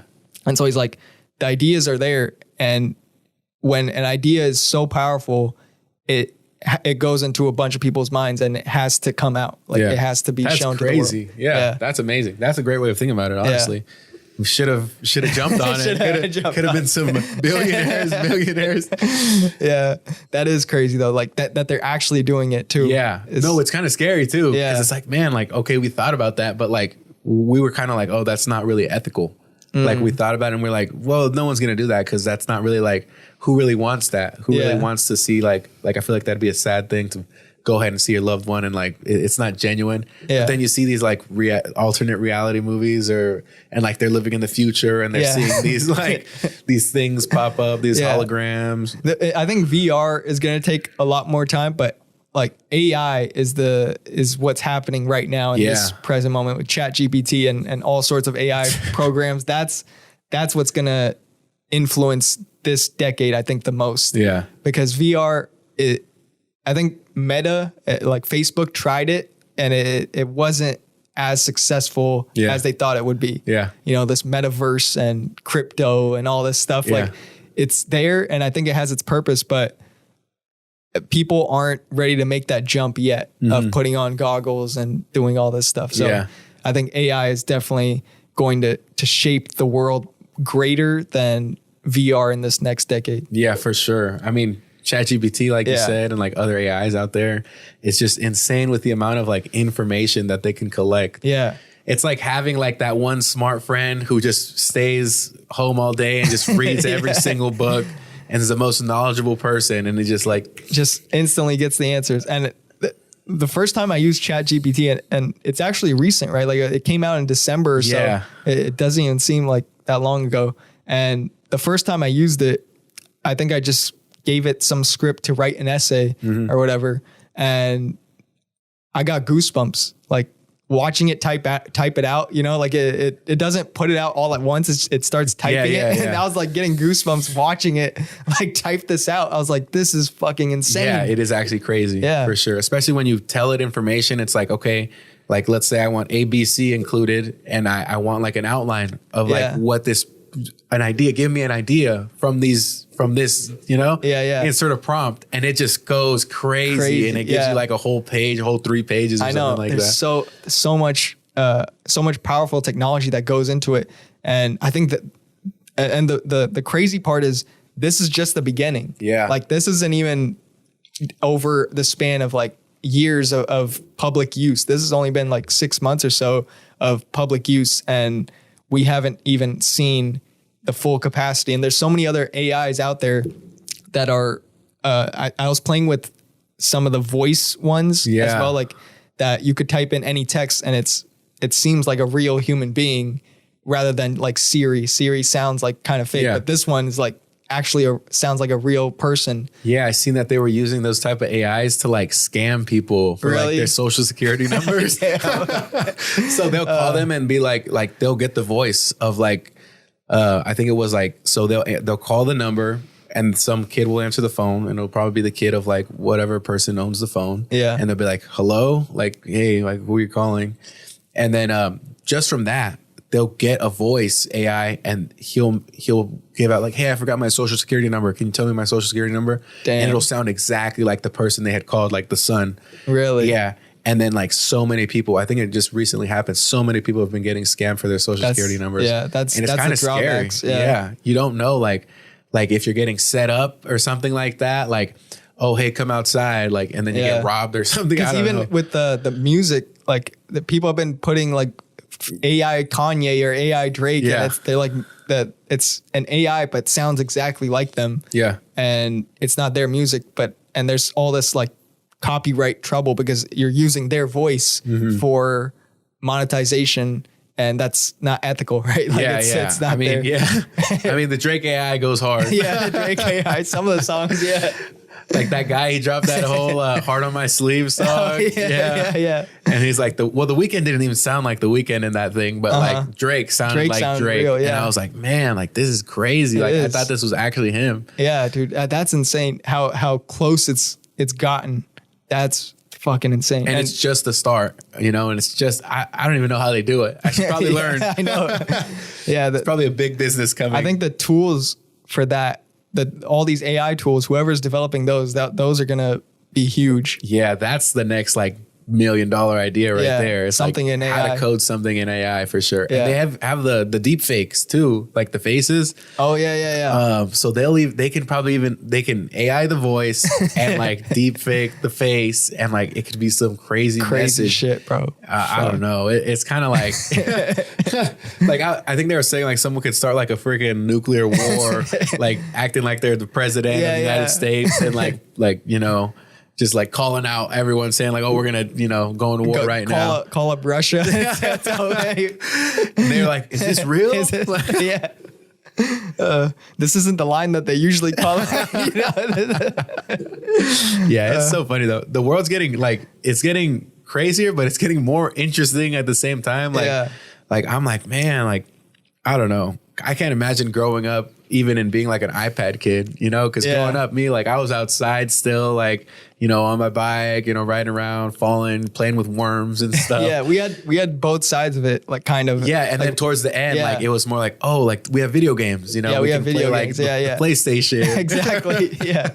Now it's been like the kids now have to grow up with all this technology, so it's going to be, you know, people might say, well, it's worse for them, but really we don't know. Like maybe it might be better. Yeah. Because they have all this information. Exactly. And they know how to use it. Yeah. You know, it's like we're all technicians as far as like knowing how to use like all these devices, you know, we all know how to go through it. And like, let's say we go to some random, you know, not random, but like an older person and we're like, hey, like, you know, here's a phone. Yeah. I get it with my grandfather. Yeah. And he's like, how do I use my phone? Like he keeps talking to me. and it's like ads on YouTube. He's like, the government's like targeting me. And I'm like, no, it's an ad. It's a commercial, kind of like, and I keep trying to explain to him and he's like, just take that off. And I'm like, I can't remove your ads on YouTube for your music. You know what I'm saying? Unless you buy unless you pay $10 a month, you want to pay.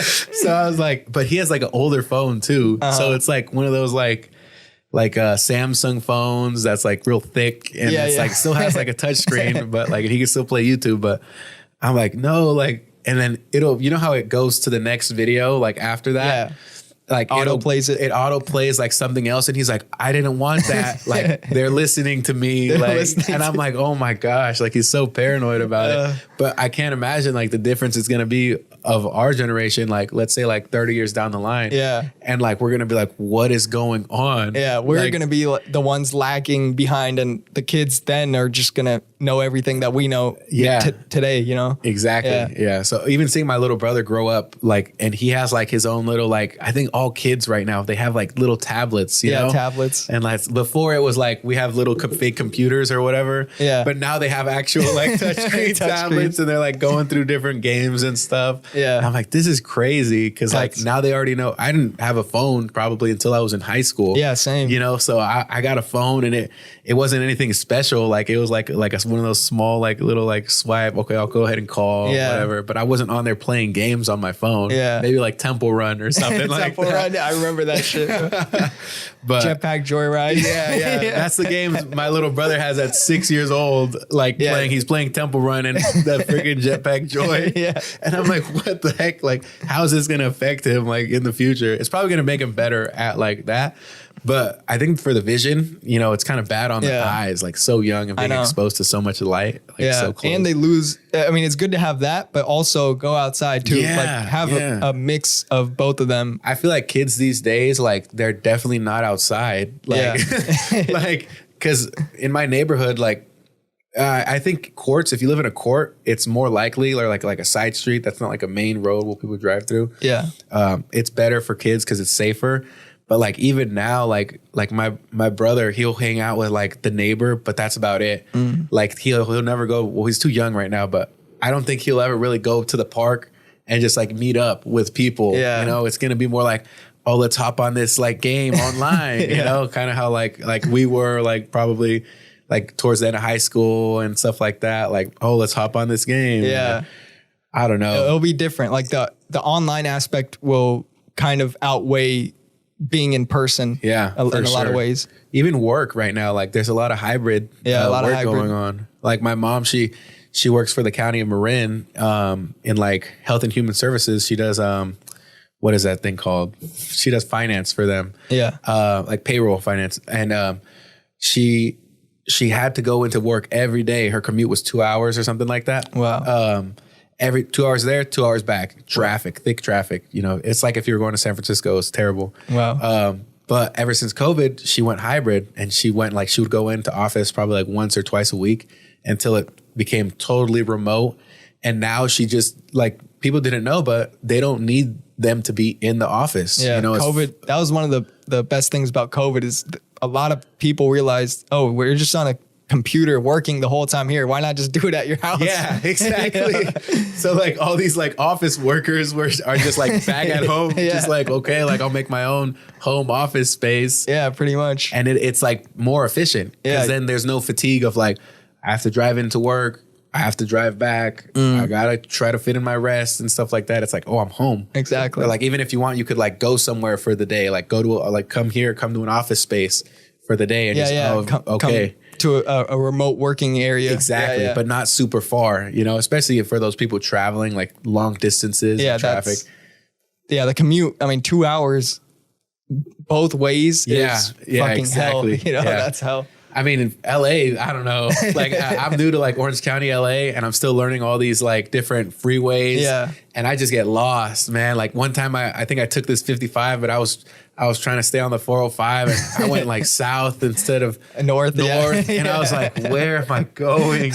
Why am I about to pay a toll? The toll just randomly come up. Like, exactly. Sometimes it's a carpool and then sometimes it's a toll. It's a toll. Yeah. It's pretty funny trying to like get used to it. So I just stay kind of like in the Irvine area. Yeah, the Irvine area. Yeah. over here, Orange County is not as bad traffic wise compared to LA. Yeah, for sure. But still, like during this time, probably like 4 or 5 p.m. Yeah. Whatever. That's when it gets worse. Like on the 55, 91, all this. But LA is, if on the weekdays especially, it's bad no matter what. Like you could go at like from in the morning and also in the evening. It's just always traffic, and it's because there's so many people there. Yeah, like it's isn't LA like one of the like largest? Yeah, like, I think it's populated? like 8 million people or something like that. I don't even know. Man, that's crazy. Yeah, I can't even like understand that. Yeah. You know what I'm saying? Like it's so dense. So dense. That's insane. Yeah, and the thing about LA is it's so what's the word? Open, not open, but like not everything's far apart. Mm-hmm. Like it's not in a city like New York or something. Everything's close together. Yeah, yeah. Right. So a lot of people take public transit or they walk, but everything in LA is so far apart that you have to drive. Yeah. And that's what causes so much traffic, is because all these 8 million people that are there all have to drive, and they all have multiple cars, and it's just all too much congestion in one area. And it becomes like, that's what caused LA to be like one of the worst designed cities, because it's just too many people with too many cars.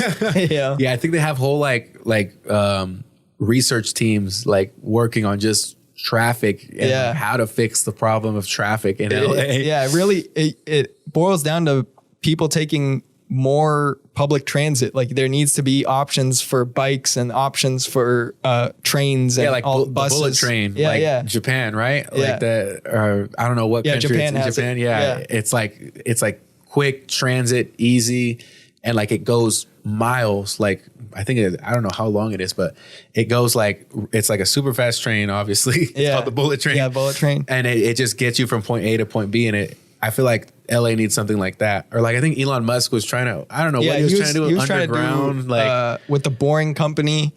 Yeah, something underground, but it was with the cars instead. Yeah. Like it wasn't a train. The car just goes down and then it shoots you out. Yeah. That sounds inefficient. Yeah. But I guess.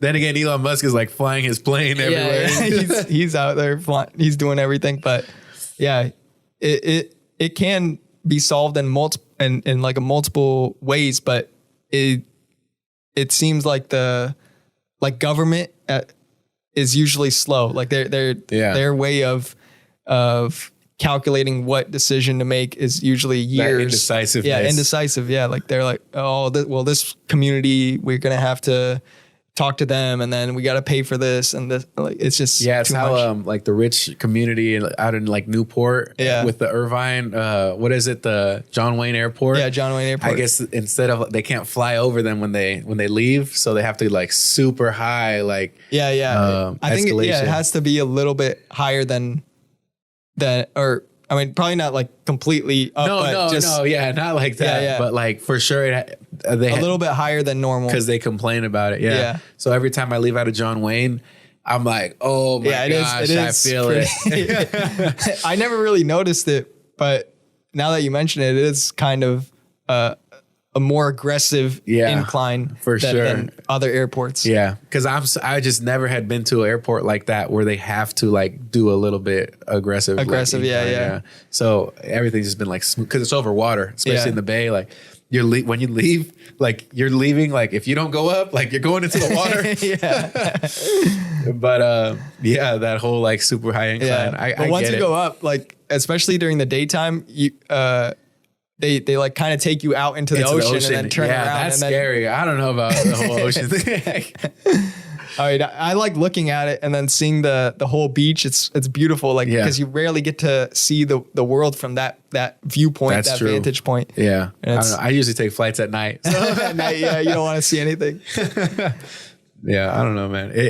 It's crazy. Just flying back and forth, from like home and here, like. It definitely has its advantages, rather than driving, because it's like a 7-hour drive or something. Compared like a 1 hour flight. Yeah, 1 hour flight. But I'm like, man, like I can't imagine people going back and forth every week. And someone was telling me they had a job.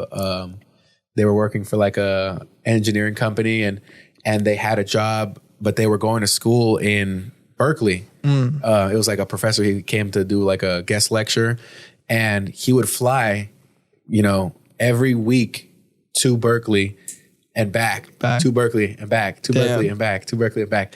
And it was like an investment made by the company in him, like, cause they believed in him and like his, like, I guess like his, development. Yeah. So when companies believe in you, they'll invest that money into, like, a lot of people will get grants to go back to school to get higher degrees and stuff like that. So like even that, like going back and forth, I was like, man, that's great, but I'm like, I don't know if I could do all that. Like for sure. Cause that's every week you're on a flight, even though it's not that long, it's 1 hour, but still you got to go to the airport. You got to, and it's such a disruption, it's a disruption to like normalcy of like, okay, I'm settled. I'm doing this. I don't know. Exactly. Yeah. I like traveling, but the worst part is actually the flight, like especially if it's a long flight. Like last year I went to Fiji, and that's a 10-hour flight. Oh my God. And I mean, you hopefully get some sleep. That's what you pray for. It's like, I just want to be tired enough so I could sleep like 8 hours so that it's a 2-hour flight instead. Yeah. Yeah. I think the furthest flight I've taken is probably like Spain. Yeah. I don't know how long. I think it was like 7 hours or something like that. Probably a little more from LA. No, it was like 14. It was actually pretty long. Yeah. Long flight, but there might've been a stop somewhere. I can't even remember. It was so long ago. But yeah, those flights, they just get you, like, I don't know. I don't think people should even be like flying like that. Like we just created this, device, or like, we created this, this transportation to just be in the air. It's actually crazy. It is crazy. It's the same. I think about it all the time. There's been so much advancement in technology recently that it's like insane to think about, because like the iPhone came out, and it's like a touchscreen device, but like when you break it down, like it's a lot of minerals and rock, like just different elements that went into it. Exactly. And who came up with this idea to make this thing that I can talk on the phone with someone across the world? Or like, you know what I'm saying? It's and actually not even just talk. You could like FaceTime them across the world. It's actually crazy. And what made us jump like from that like 1960s, 70s to like right now, like 50 years later, like where did that take place? Like what idea led to that? Things like that. Like I swear I'm like there had to be some type of like involvement of like intervention. Yeah. Someone had to come in and be like, all right, you guys are ready for this. Here you go. And I think we've become so not like kind of desensitized. Like we think that's normal. Like that the increase in technology, like now it's a normal thing, but for hundreds of years, it was never like this. Exactly. It was never exponential growth in technology. It was just, then now people ride horses and that's what they've done this whole time. And now the cars are now, constantly getting better. Yeah. It's not just the same car over and over again. It's just improvement, electric cars. How can we get the speed to be, or how can we get it to be faster? How can we get it to be more efficient than it already is? All this advancement over a very short amount of time. Yeah, it's insane when I think about the technology though. It's actually like, well, I mean, as far as like the moon landing, like I don't think that even happened. Like I don't know. Like I think it could have happened, but at the same time, you don't believe it. I don't believe in the moon landing. like if we're barely like if Elon Musk and his like private company is trying to get there to the moon, like and he's doing all these like tests, like I mean, shouldn't them technically the information is not out there how to do it, but like. Come on, like there's no way Neil Armstrong's a fraud. Yeah, hot take. I don't even think that's a hot take. I think a lot of people will have that idea. Like I'm not saying that they didn't do it, but maybe it's a possibility that they didn't do it. I'm not like completely sold either, but I do believe like what happened during that time, the 60s. It was the whole country was gathered together to make that vision come to life. Because if you listen to JFK's speech at Rice University, he talked about it. And at that time, they were trying to recruit as many like scientific minds as possible to get to the moon. Like JFK made like a proclamation that in 10 years and a decade, we'll go to the moon. And they supposedly did it in 8, you know? So, I mean, that's amazing. Yeah. if it happened. Yeah. But I get that. Like everyone's working towards that one common goal. Yeah. You know, and you don't think like, oh, in the 60s, I don't know, like we had fucking black and white TVs. How'd they get to the moon? Yeah, right? yeah, like, exactly. But maybe they did. Yeah, I think they did. But to people that don't think they did, I think it's you can't be completely sold on either one idea. Yeah, exactly. Right? It's kind of like, okay, like it's one or the other, Yeah. you know? I think today there's so many conspiracy theories like running around that it's hard to like, okay, which one's like outlandish, like the flat earth, like that was like a few years ago when people were like flat earth. Yeah, and Kyrie was like promoting the flat earth group or whatever. And then people did experiments. I saw a video and the guy disproved his own theory. Like I think he shot something like a laser, something, and it should be lower, right? If the earth is round, there would be like some curvature and it was lower. And he's like, wait, that doesn't add up. Like it's supposed to be exactly the same height because it's flat. Yeah, because it's flat. He's like, hold on, this didn't work out the way I was. I don't know. That's stuff like that. Like it's great that we have like this. We know about all this because of like social media, because of like videos, and we access technology. Like before it was like, well, no one knew what anyone else in the world was doing really. Exactly. Except for like newspapers or something like that. That's all you had was the information written by journalists and you didn't get any personal experiences. Yeah. Like personal, like random videos of people, you know, you don't get even languages you don't understand and you're just like, oh, what's going on? Yeah. And you're like, oh, I don't even know what country that's in, but that's crazy that happened. Yeah. You know, I don't know. I think it's beneficial in the aspect of like gaining knowledge about like everything, you know, as far as like school or like work or, you know, learning a trade. And even like in the gym, like lifting and stuff, like I would not have probably done as well as I'm doing as far as lifting if it wasn't for having that information like at my fingertips, the knowledge of all the videos and exactly, like influencers, like you were saying, like Bradley Martin and stuff like that, like people like Brian Shaw even showing like videos of like their workouts and stuff, and so it's pretty cool. Or like Arnold, like that's like my top. Arnold's like my top number one, like even though he didn't really show like a lot of his like workouts and stuff like that, like just his like drive to get people in the gym and like his passion is still there. Like even at his age, it's still like he still goes to the gym and still works out, still has that drive and tenacity to go after it. And even after all these years, even though he's not competing, it's still there. Yeah, for sure. Like he goes to Gold's Gym in Venice. Yeah, in Venice. Still. So I went out there, right? And we didn't see him. Like I guess we had just missed him. Oh, really? But we seen like another guy that trains there with him. And he's like, man, I was lifting 200-pound dumbbells. And he was like, man, he's like, I wish Arnold was here to see this. He'd be going crazy right now. He's like, man, he's like, only people like Ronnie Coleman and like Arnold and like some other like select few of like bodybuilders have ever like done that. Yeah, for sure. And I'm like, that's insane. Like just hearing that. And the guy was like an old time manager of like that Gold's Gym in Venice. He was like, I had those weights made like for those, you know, heavy, big build bodybuilders. You know what I'm saying? And he's like, man, I love seeing them used like that. Yeah. And I was like, I just got like, man, like I'm talking to a dude who ordered these things to come to this gym. Like this crazy. Yeah. The manager there. Oh, damn. That's fucking crazy. Let's see how long we've been going, bro. This is fucking, we're at like 2 hours here. 2 hours. That's insane. Yeah. I don't know.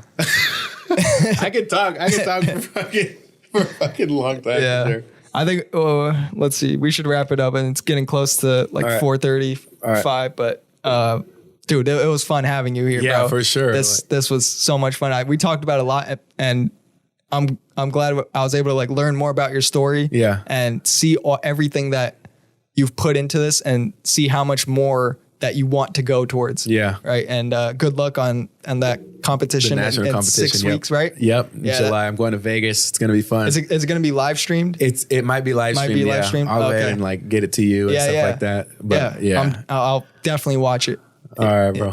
Yeah. I mean, it was fun. Like I said, like I'm just gonna keep at it. You know, Yeah. That's the only thing you can do, Really, especially with you know content creation. Like you keep at it. This was great. Like I had a great time. And then I'm gonna keep at trying to get people more influence in the gym and like just like inspire others. Inspire others. Yeah, I love seeing those comments of like, man, like this was super like helpful. Like I'm going to the gym now. Like you just lit a fire under me. Yeah, dude. That's the best right there is when you could impact other people and they have the same, they could get a passion for themselves. Yep. And when you do that, you don't realize that it creates like a chain reaction now. Like now that person is in a place where they could help somebody else. Mm-hmm.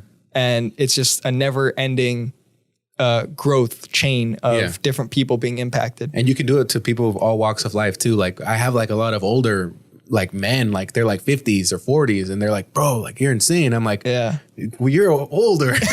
You're getting inspired by me. Like that's great. You know, like, and they're like coaches too. And so, you never know who's going to be inspired by your actions or your ideas. Exactly. Yeah. So it's great. I mean, just, it is great. I'm happy for you, man. For sure. I appreciate it. And thanks for having me on here, bro. Anytime, bro. Anytime. For sure. And hope everybody listening, watching, enjoyed it as well. I appreciate all you.